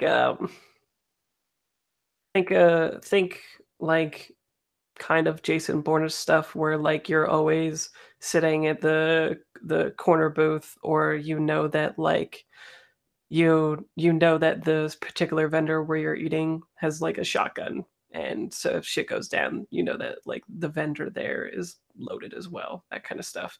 uh it is there for you to like just inject something like that. So if you like, the natural thing I think would be for you guys to like maybe all go get food or something like that. So the place that you pick would be like uh maybe the culture around here in the city ship or whatever you go to, specifically a place that is like not poor or whatever, but like a troublesome place, so that all the people around you at the tables are packing and stuff too, right? So chances are nobody else is going to like mess with you guys here, that kind of stuff.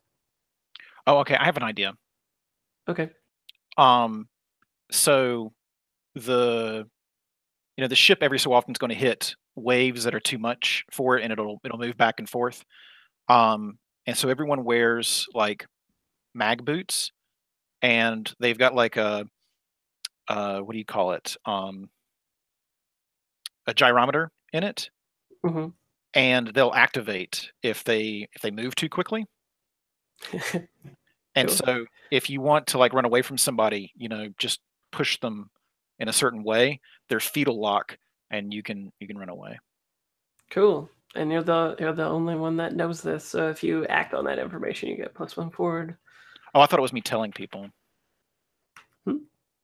Is it not me telling everybody about that? Yeah, you tell everybody that, but you're the only one that gets the bonus, and you're the only one that knows it. You're just telling that you're informing the table that you know this, and they don't. Basically. Oh, I thought I was telling the characters that. Okay. Yeah. Okay. Well, then that's a thing that you can introduce into the fiction if you want. Hmm. Well, it is a thing in the fiction now, and then Okay. if there's ever like a scene where it becomes pertinent, you get +1 for it automatically, essentially. So you guys go into the city and you have like your whatever thing to unlock this whatchamacallit, apartment. Yeah. So What about Shane? I was going to say, did you say that we were going to go get food? Is that what it was? Yeah, what are you guys thinking? Or is that not happening? Sure. Let's eat. I bet it takes a little while to cross the ocean. We're going to have a lot of time for some interpersonal stuff here. Yeah. We have plenty of time. Yeah. We have days and days and days. Yeah. Cool. So you guys are going to the apartment, or are you getting food or whatever? I kind of like the visual of like, you docking the ship, and we get that gag or whatever, and then everybody is like, fuck, I could eat. Like, this has been a day. Noodles, motherfucker. Yeah. Is that what people are doing? I'm going to go find food. Y'all can... Okay, cool. So let's paint the scene a little bit then. Tell me about the environment, or the specific noodle shop or whatever that you go to. What is this place like? What neighborhood in this massive city do you guys kind of go to? What do you see that is like, clearly this is still a futuristic city, but what cultural things and just specific stuff going on do you think that you see here? I think the idea of like kind of the old tech, new tech, with the fact that I think there's still containers on here. I'm sure both they've been converted into like really cheap, shitty housing, or really cheap, shitty restaurants. Like kind of, we have the stacking like you do in like is like shops or like food places, and then but the ones above it are actually like places where people are living. So we will be, it's cheap. It's probably fresh-ish. Let's go to the janky place as opposed to like, I don't know, places that have been built custom for people who are on these things. I mean, if it's big enough to be like a floating city, there's got to be like kind of, there's class here too. There's got to be already class divisions. Oh yeah, definitely. Like it already seems probably that you guys definitely probably don't have like expensive accommodations, right? So, and you probably don't want them either, right? Like if a corp is looking for you, probably best to blend in with the like riffraff or whatever. Yeah. So what else do you guys see? This is like a shitty noodle shop, then it's gotta have like flashing holographic signs in English, like scrolling noodles, like some wave in there. And I think we even established in the first series that English is like Lorne language, right? Like yeah, exactly. Yeah, that's why this place is like a dump, is because it's in English.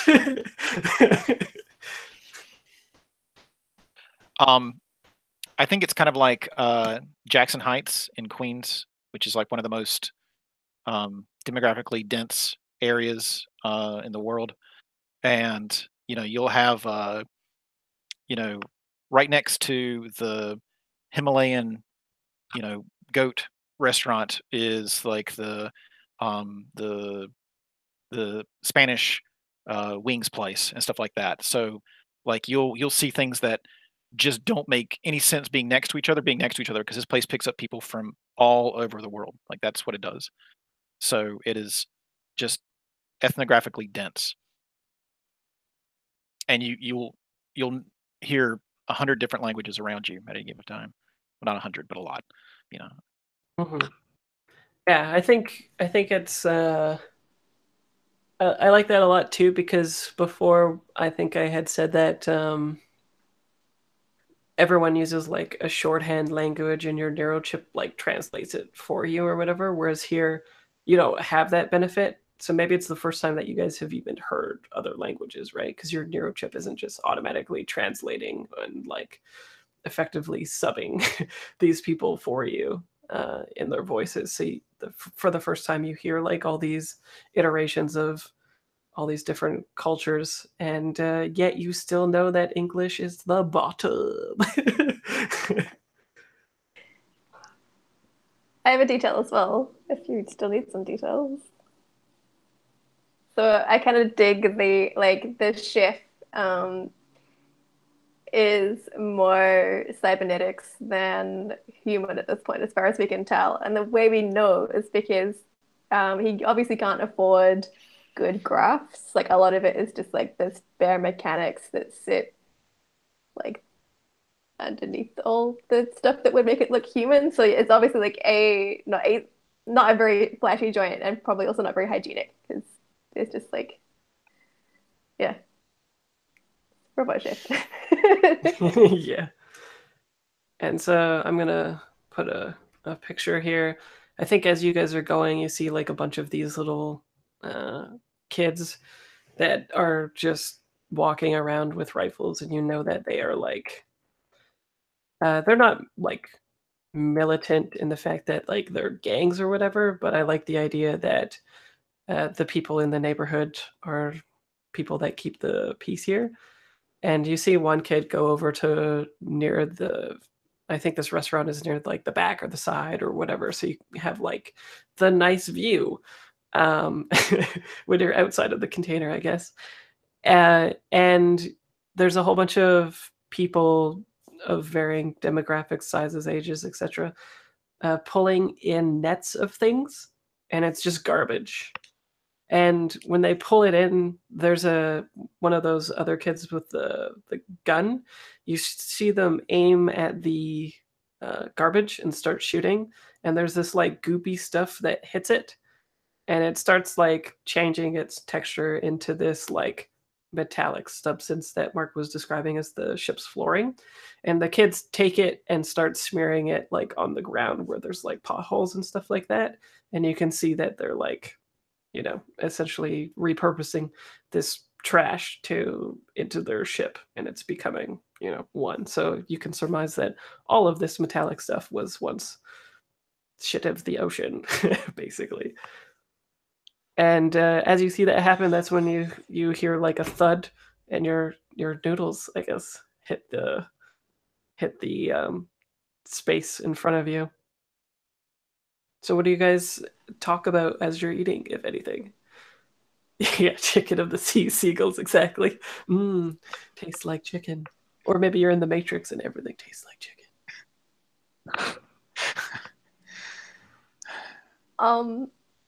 I think Q like pulls up a chair and like, sits right next to Imani. And I don't think says anything right away. I think Q is like staring at Imani, like maybe getting a little bit too close as they're trying to like perceive what Imani is feeling or thinking right now. Okay, so you're probing? Yeah. Sounds good. And is there like a ritual in this for everybody? Like, is this sort of like the moment that everybody, like, all this shit is happening and people have no agency and stuff like that, but maybe we have like another, like a flashback or something like that to the Vale where you guys were also in a noodle shop, and this is like a similar ritual. So it's sort of like winter is a little bit more a part of you because you guys are engaging in this ritual again and you're normal people. Is there some sort of subtext to that in the scene? Or is it like winter's a little bit like still at arm's length and like apart from you guys, or what? Like, what is the context of the scene for the viewer? Well, I definitely feel like, I mean, Imani's certainly going to be doing like probing, interrogating of Winter. Certain. But I also feel like Imani probably like ends up kind of like pulling something out of her boot, and there's like a flask with wine in it. And I feel like that's something that like she probably had beforehand, like as well. Mm-hmm. Oh yeah, I didn't explain flashbacks to Mark at all either. So oh yeah. So in Cascade, there's an additional mechanic that is a flashback, and it's to help you answer any questions from before anything too. So yeah, I really should have told you this before. But if you still have like any questions open about your organization or your task or anything like that, a good way to explore them is through the flashbacks mechanic, where anytime you roll a move, or you can just roll the actual flashback move, you take the highest number, minus it by the lowest number, whatever the amount is, you add your spikes to, just like your normal move, except you're adding additional spikes, whatever the number is. And then you just simply narrate a flashback. So the questions can become player facing and answered by you, sort of like Cyrunish, where you have a question and you can just prefer the answer yourself. You take the emotion spike hit, but otherwise you gain traction with it. And so if you have all these old questions about the organization that we don't really have like space in the fiction for now, that they kind of like don't exist, you could always make one now, narrate a flashback about the interactions that you had with them before. you could even unravel that scene where you discover more about your masters not existing in a slow build up of flashbacks that are all paced at your own leisure, right? Okay. So yeah, I think I have one of my questions. Okay. Now that they're safe, how do I best help them? I think that's my first question. Okay. So does that work? Is that how? Yeah, I think so. It's a little bit broad, but I think it's actionable. And I think that'll be good because I think this conversation that's about to take place will probably flesh out some of it because you'll be finding out essentially what they want and how it jibes with you. So Okay. Yeah, I think it's good. So Q, did you roll that? PS? No, I was like way too invested in what was happening. Sorry. No problem. Oh geez, how am I feeling? Probing Amani. Yeah. Oh shit. Where's my emotion wheel gone? And it's like, is Amani still salty from that scene in the? Yeah. Oh yeah. She's salty. She mad. And on the flip side, Q knows how to be joyful. I know. I need to like rejoice with someone about that. Like I'm complete, guys, and everyone else is real salty and mad and on the mission. Yeah. Cool. Oh, I rolled an 8 on probe.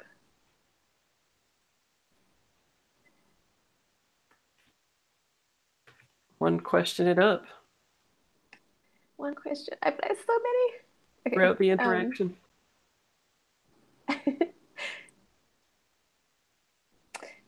So,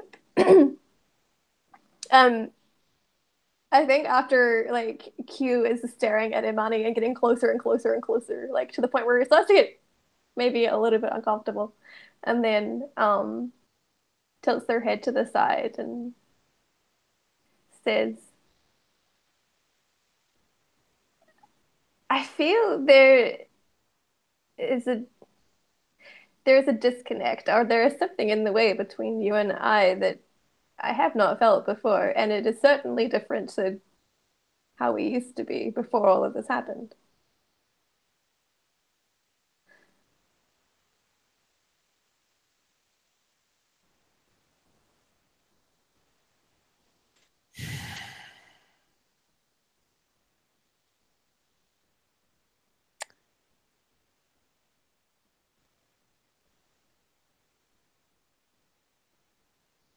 I'm not quite sure I could entirely explain it to you.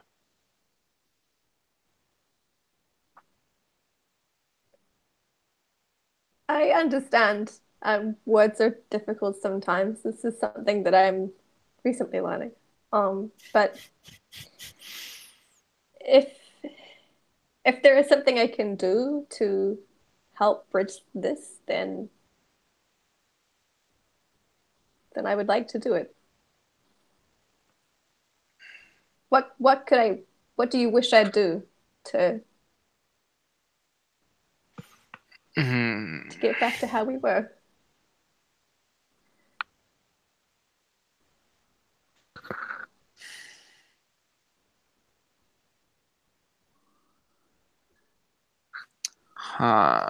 What does Imani wish she would do?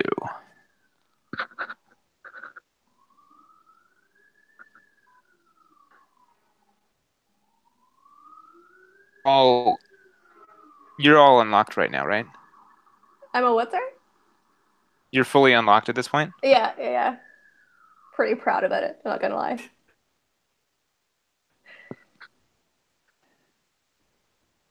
I think she's like,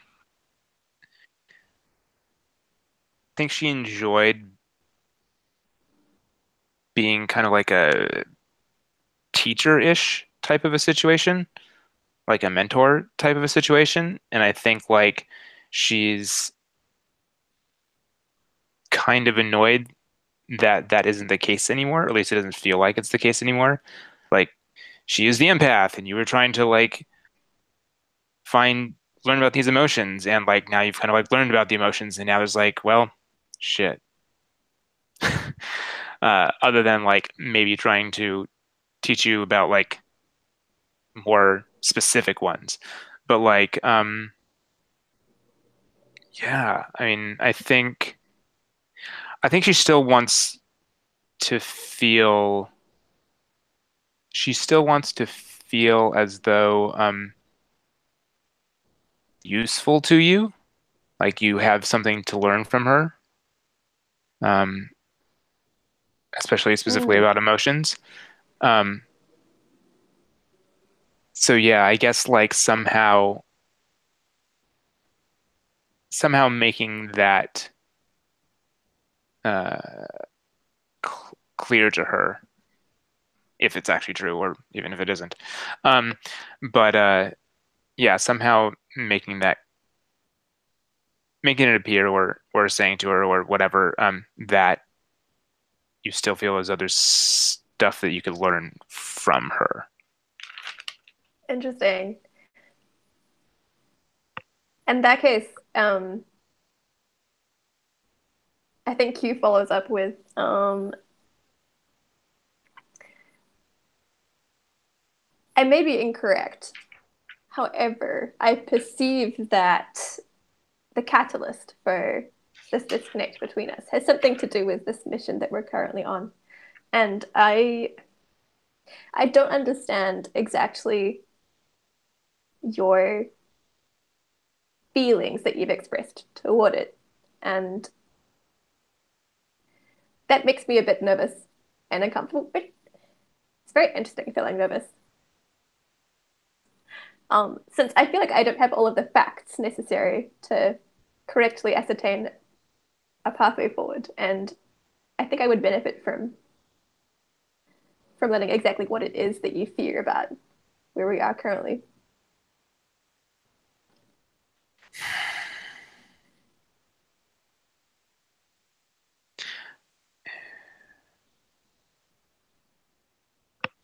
So I guess where is this happening? Where is this is this discussion happening at like the table where everybody's eating? I guess so. Okay.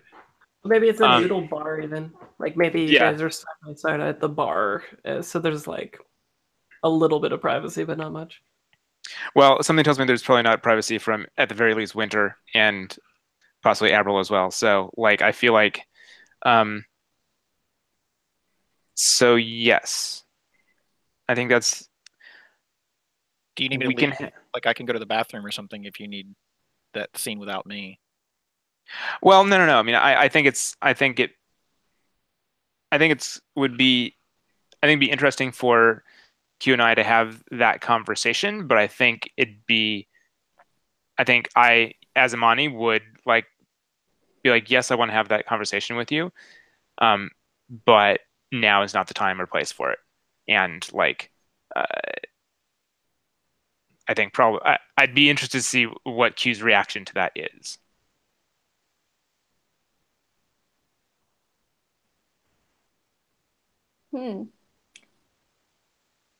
I think Q like sits back a little bit in their seats that they're not entirely in your face anymore and cocks their head to the side and says,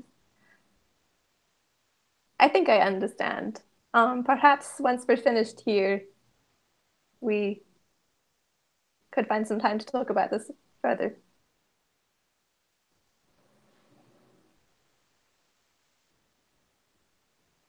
Right? Yeah, let's do that. Excellent. I will schedule it in our diaries. So, Winter, how long have you been following us?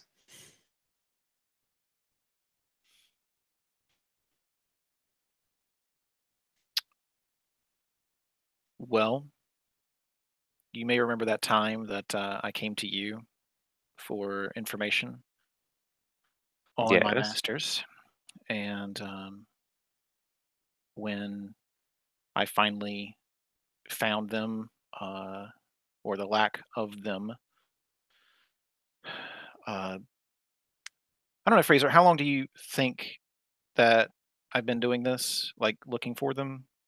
Do you have an idea in mind, or should I just... Well, they for what we established before was they died 30 years later. They were decanted into slacks, and then I think it was like 6 months to a year later then they kind of like had all this stuff happen to them. So it could have been before they were even like maybe you were searching for them before they were even decanted into slacks or anything too, right? And then you slowly inserted yourselves into their lives, or it could have just been like a recent thing. Whatever you want. Okay, all right. So, 3 months ago when I came to you for help, I had an idea that my mission could lay with you, but I had to be certain. And I went and to those data ruins, and I searched and confirmed that you were the keys to unlocking the cache, but that there was no other information. There was no, as much as they predicted the need for me, they predicted nothing about you. And so I began to search. I would say 2 months now. I've been looking for you. And once I found Abril's feed and understood what was going on, I was better able to predict where you were. But I'd say that I got close within the last week. Does that answer your question?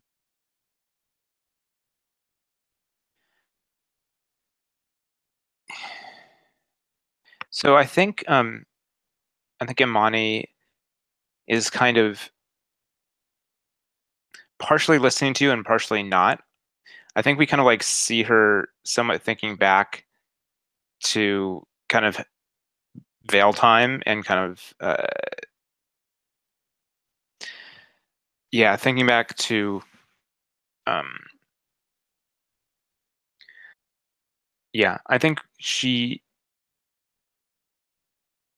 think she kind of like slams it down on the table or whatever the top is, and it's just like, it was just a fucking job. We did them all the fucking time, and it was a job we fucked up, and now we're fucking here. I don't even understand this shit. I just don't understand it. And now, like, what is so special about us? Why, like, I don't fucking understand.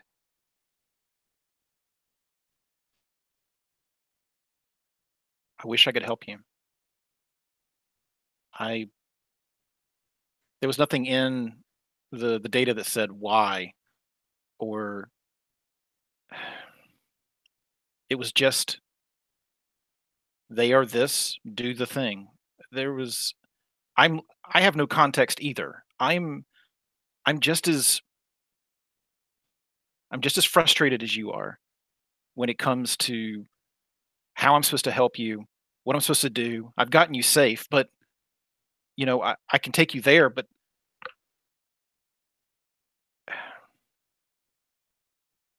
I need some alcohol. I got you covered. And I will pour some wine for you, and pour some wine for myself, and pour some wine for these other two, and into probably paper cups or styrofoam or, I don't know, plastic out of the fucking ocean. What is Abril doing during all this?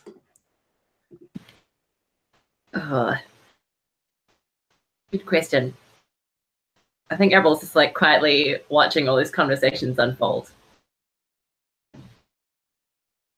And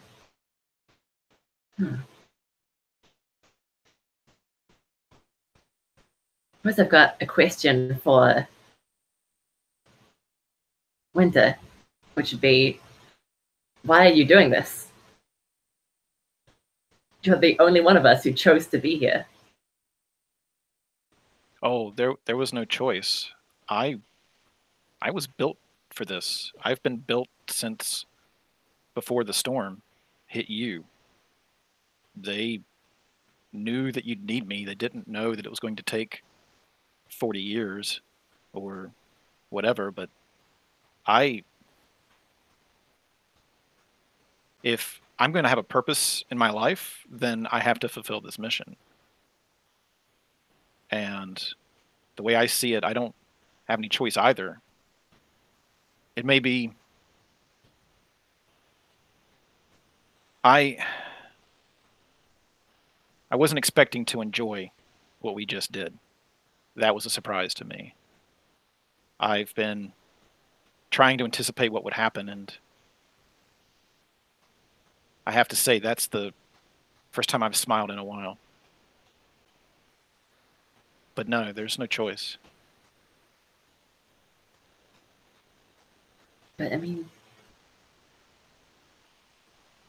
you were made to do this. But what is this going to do? Assemble us 4 keys, and then what? 3. Oh yeah. Rest in peace, Miracle Tentacle. I mean, like, if this is your sole purpose in life, what happens when it's finished? Are we going to save the world? Are we going to become heroes?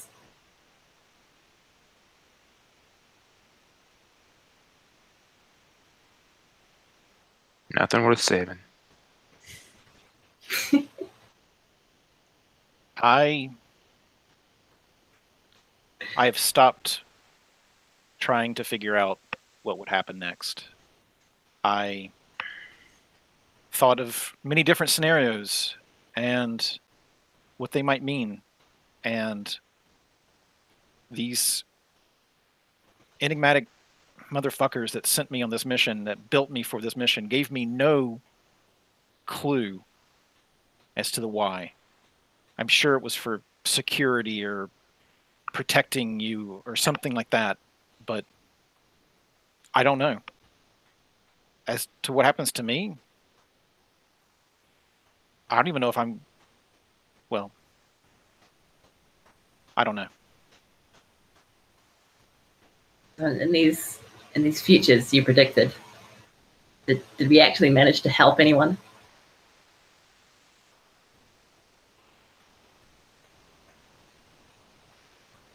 So what was the group that built me? What did they do? It's up to you. The onomastics, like, I think it could be 2 things, right? Like, maybe the onomastics are the ones that actually built you and made you and set you to this purpose, or you could have been basically like, well, I could also see it where you were initially trained and set up and whatnot by like a corporation, and the onomastics set you to this purpose instead, right? Okay. Like, maybe you used to be part of that. SedTech was the first corporation, and they, like, subverted you to their aims instead. But it's whatever is most interesting to you. Okay, but what did the onomastics stand for? Did they have a purpose? To take down the corporation, essentially. To take down the corporation. Yeah, the corporations were like iconoclasts that were pitted against the onomastics, and the onomastics are like this order of beings that were comprised of pure information that like did battle with them, essentially.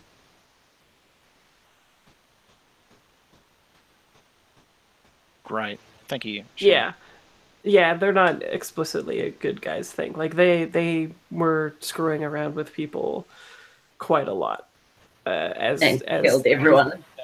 Yeah, like the just the mere fact that the corporation was on their way to the apartment where they all were, and they had something important to the onomastics. The onomastics killed them all, and then later on, 30 years later, it's now like, hey, you should probably just like come help us against the corporations again. We murdered you, but whatever. Now you see why I'm a little bit bitter. Yeah, the important thing is that you're against the corporations. Right. Abril, every future I imagined had to be for something good, because I couldn't bear the thought of all of this being for the benefit of just the few. It has to be for the benefit of the many. Someone had to have had a plan. And if I'm going to move forward, I have to trust that plan meant something. Is this an intimate moment? Sure. Why not? Why not? That's what I like to hear. Yeah, it's all intimate, whatever. If you think it is, you can fire your moves off. I am very naive. Yes, very much.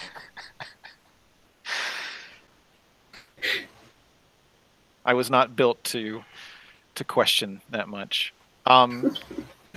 Do you go first, Abril, or do I? You can go first. Okay. When you share a moment of intimacy with someone, be it physical or emotional, you can either remove one harm from both yourself and the other person, or you can ask them to do something for you that would further your mission. When they do it now or later, you both mark XP.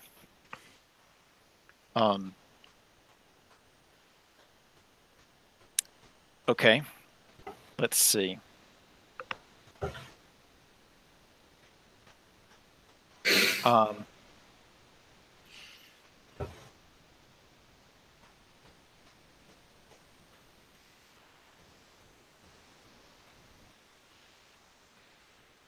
I will think about that. What about your move? My move.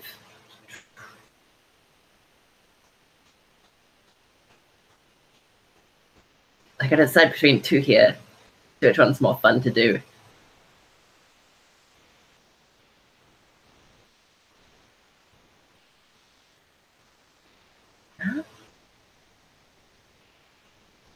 Might try out the telepresence special. So we have one hold on each other, and we can spend the hold at any time to tell. Wait. We can spend hold at any time to tell each other what we know about a story we're passing together. I suppose, because like the main story I was going for is like, my previous session was like, why is Section 9, it's like our old group, like fighting the corporations and working with the onomastics? Because like it was like super unclear. Yeah, if you're parsing together that story, that's interesting then, because I'm sure the Winter has been trying to get a whole bunch of information too, as they were trying to figure out who their masters were and whatnot. Can you explain it to me a little bit more, what this means? So the telepresence is geared towards solving, like they're kind of like a news reporter who's trying to solve a story, and Abril has set herself to discovering why Section 9, well, it's not called Section 9, but their Section 9 team was essentially like instituted at all, right, Abril? Yeah. Yeah, like what was their purpose? And they've been trying to like figure that out between events, essentially. And so, let's see, you each have one hold on each other. And Abril can spend that hold to get you to tell them more about that story, which, since you have been fictionally before saying that you were looking into the onomastics and your masters and finding out that they were being killed and stuff, maybe you did unearth some information about Section 9, but that would just be whatever you guys think is interesting and neat, I think, to come up with yourselves. Okay. And how do I spin the hold? Let's see. Alternatively, take advantage forward with your next broadcast. I think it's any time. Yeah, you can spend it to take advantage forward, get information from each other about a whatchamacallit, a story. So most likely Abril will spend her hold to whatchamacallit, to get you to tell them more information. It's mostly a thing like, hey, are you lying to me about this? But I like in this context that maybe you have information that she doesn't have, because you guys are both trying to figure out something that we've never fleshed out in the fiction yet.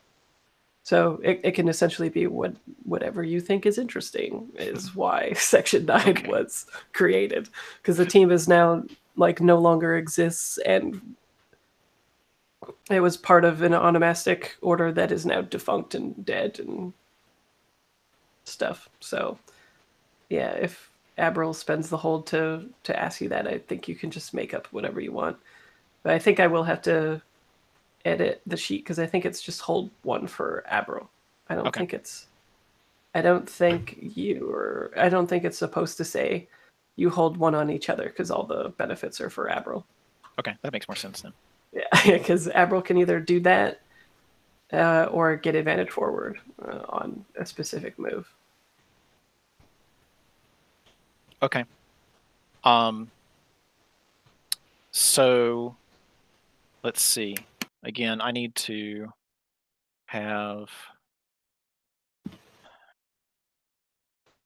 do something that would further your mission. You don't need to do it right now. Okay, all right. I will think about that then. Yeah. I'll leave Mark saying special winter quest. My beliefs. Leave it for later. Okay, all right. We'll talk about it. Yeah, you don't have to do it right away, that's for sure. Okay. And what about the patron?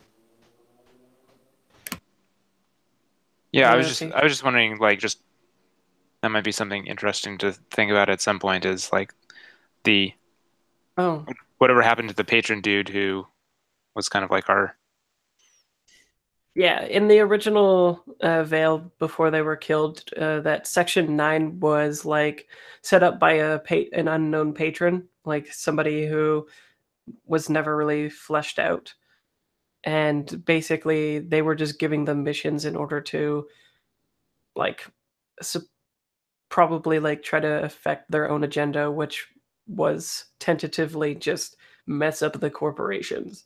And they were given a mission to protect an onomastic, and they like failed, and everybody died in the onomastic, including them. But the reason why they died is because the nanostorm swept up all of them and like downloaded them as it killed them, basically, into the nanostorm.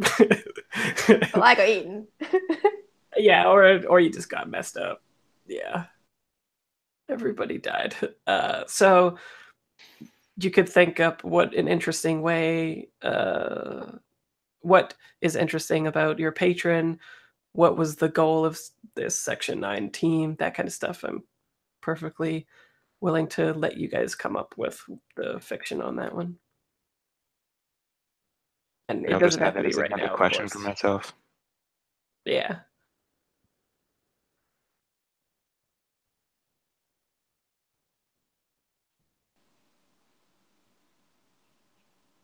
Yeah, there we go. So, and another way to do that, of course, too, is you could have a flashback scene revealing these things. So, Yeah. It's just it'll just be a little bit more difficult for Mark, I think, because he hasn't seen the previous stuff. So, Right. But yeah, essentially, there is a nebulous agenda hanging in the air from the original series where, like, why was this team assembled? It was sort of like a Mass Effect man in. I can't remember what that guy is called, but like the guy who's pulling the strings in Mass Effect 1, who's got like Shepard and the squad, but Elusive man. Elusive man, yeah, they're aptly named. There you go. So the patron is like this elusive person who was sending them on their goals, and then we zoomed in the fiction for this one specific one where everything went to shit, basically. Mm-hmm. So, Abril, you've got the hold, and Winter has their thing that they can flesh out. What else is happening? Is everybody good with this scene? I have one more thing I'd like to do, if that's okay. Do it up. Yeah. So I guess I'm not sure how I can corner you, Abril. Maybe. Oh no. That's always a fun phrase to hear. Oh no. Maybe you're powdering your nose in the other container washroom. Yeah, maybe I stalk you to the bathroom because that's a good place to have the scene.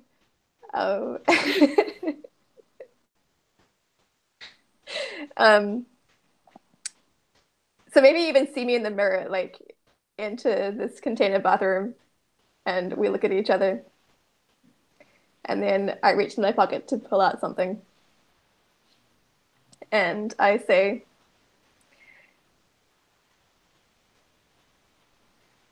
recent events have enlightened something in me, which is there's more to life than sadness and anger and fear. For much of my life, I was occupied with just those base feelings. But recently, I've come to enjoy things like happiness and peace. And I think that it's best if I don't linger on the past and instead look forward with these feelings that I now have. And she produces like, I think it's quite a short scarf. Like, it's obviously she hasn't had a lot of time to knit something like particularly long. But it's neon pink, like so neon pink. Like, it's gaudy and it's not going to look at all good with your aesthetic.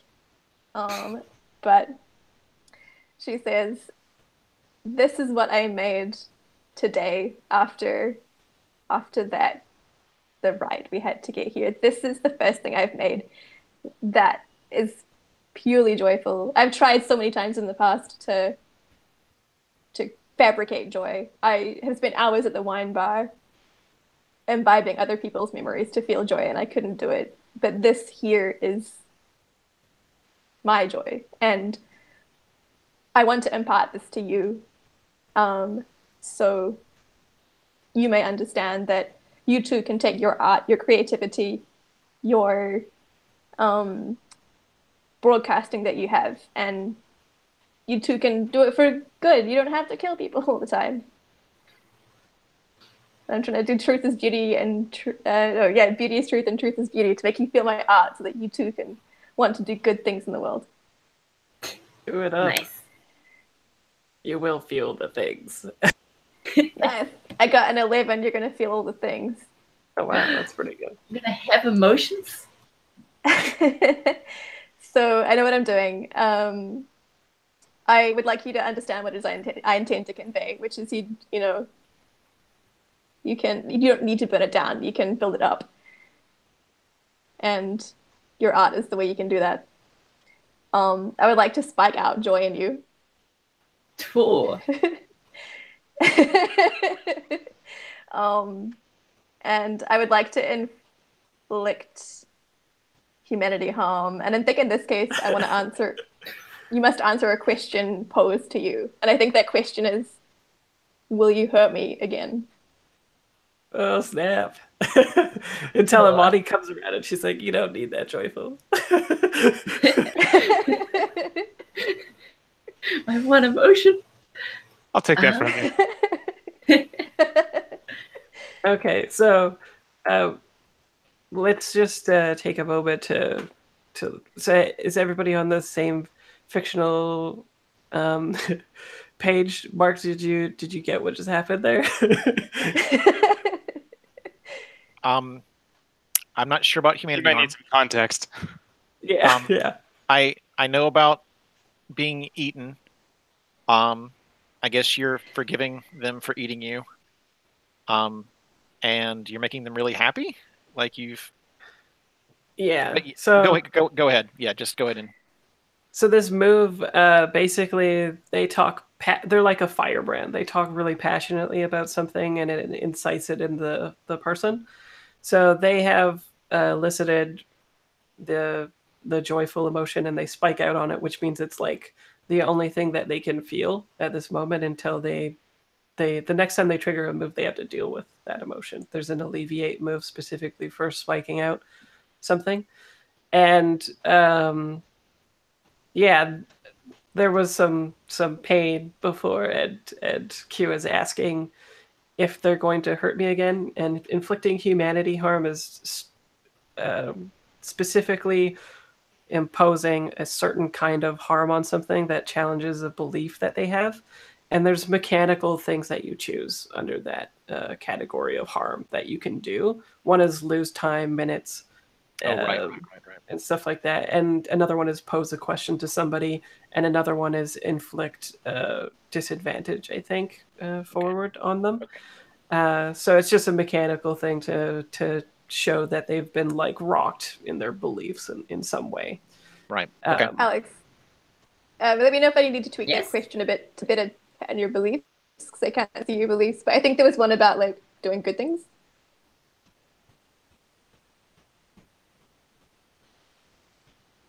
What are your questions again? Currently it's what new race have I sold to Amani? What purpose was Section 9 created? And what can I do to make the world a better place? Ooh, yeah, Yeah, I think hurt kind of gets towards 3. Will you hurt me again? Will you kill me again? Will you eat my flesh to live on, just to die? Oh man. And at this moment I can only feel joy.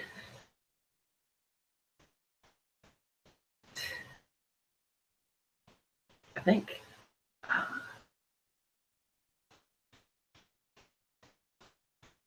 I mean, I'll try not to. I'll do my best. It's a good tepid response.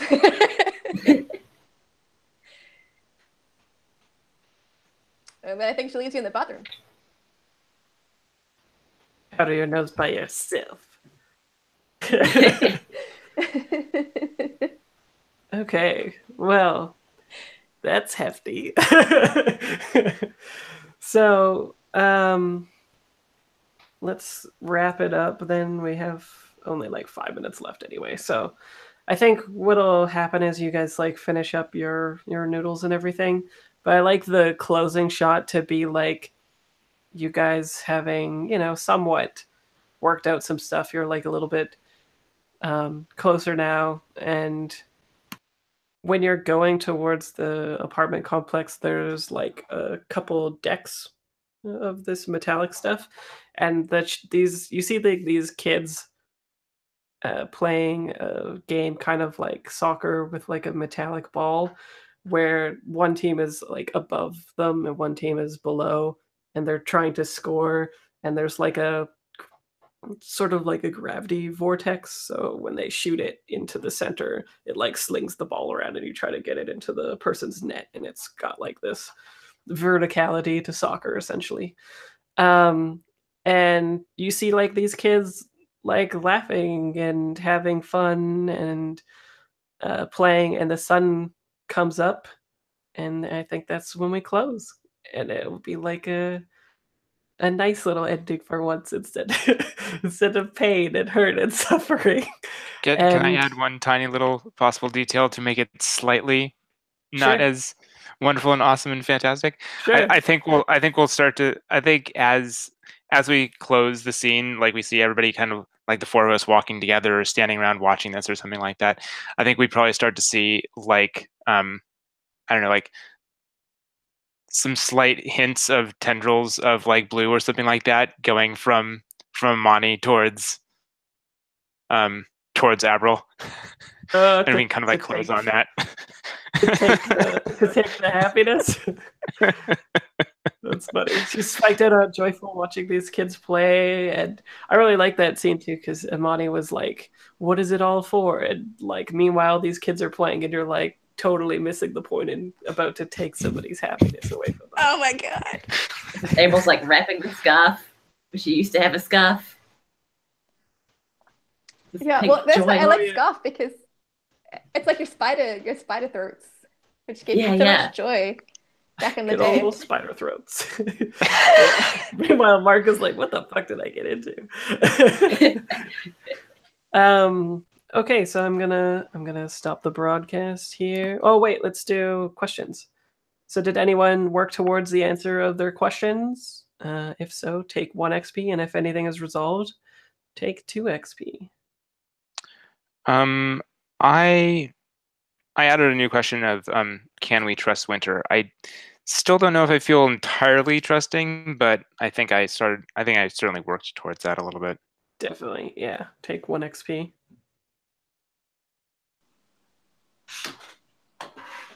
And anybody else work towards something? I think I answered 2. Oh, nice. That's pretty good. Yeah. Get that XP. Serious. Because I had, how can I get Abril to feel? And I think the answer is through my art, which I kind of like. So I thought the answer was going to be by asking him money to make them feel something. And then my second one was, how can I become complete? And I think having unlocked all of my emotions, the answer is like just through my own experiences. Like I wasted so much time, so many hours at the wine bar trying to feel through other people, and the only way I could unlock these other emotions was through my own self. Yeah, nice, very good. So you get 4 XP. That's pretty good. Not as much failures as I would have hoped, though. But what about Abril? And what about Winter and Imani? Or Imani did already. I worked towards 2 solved 1. Oh, you guys are just XP grinding these days. It says, what memories have I sold to Imani?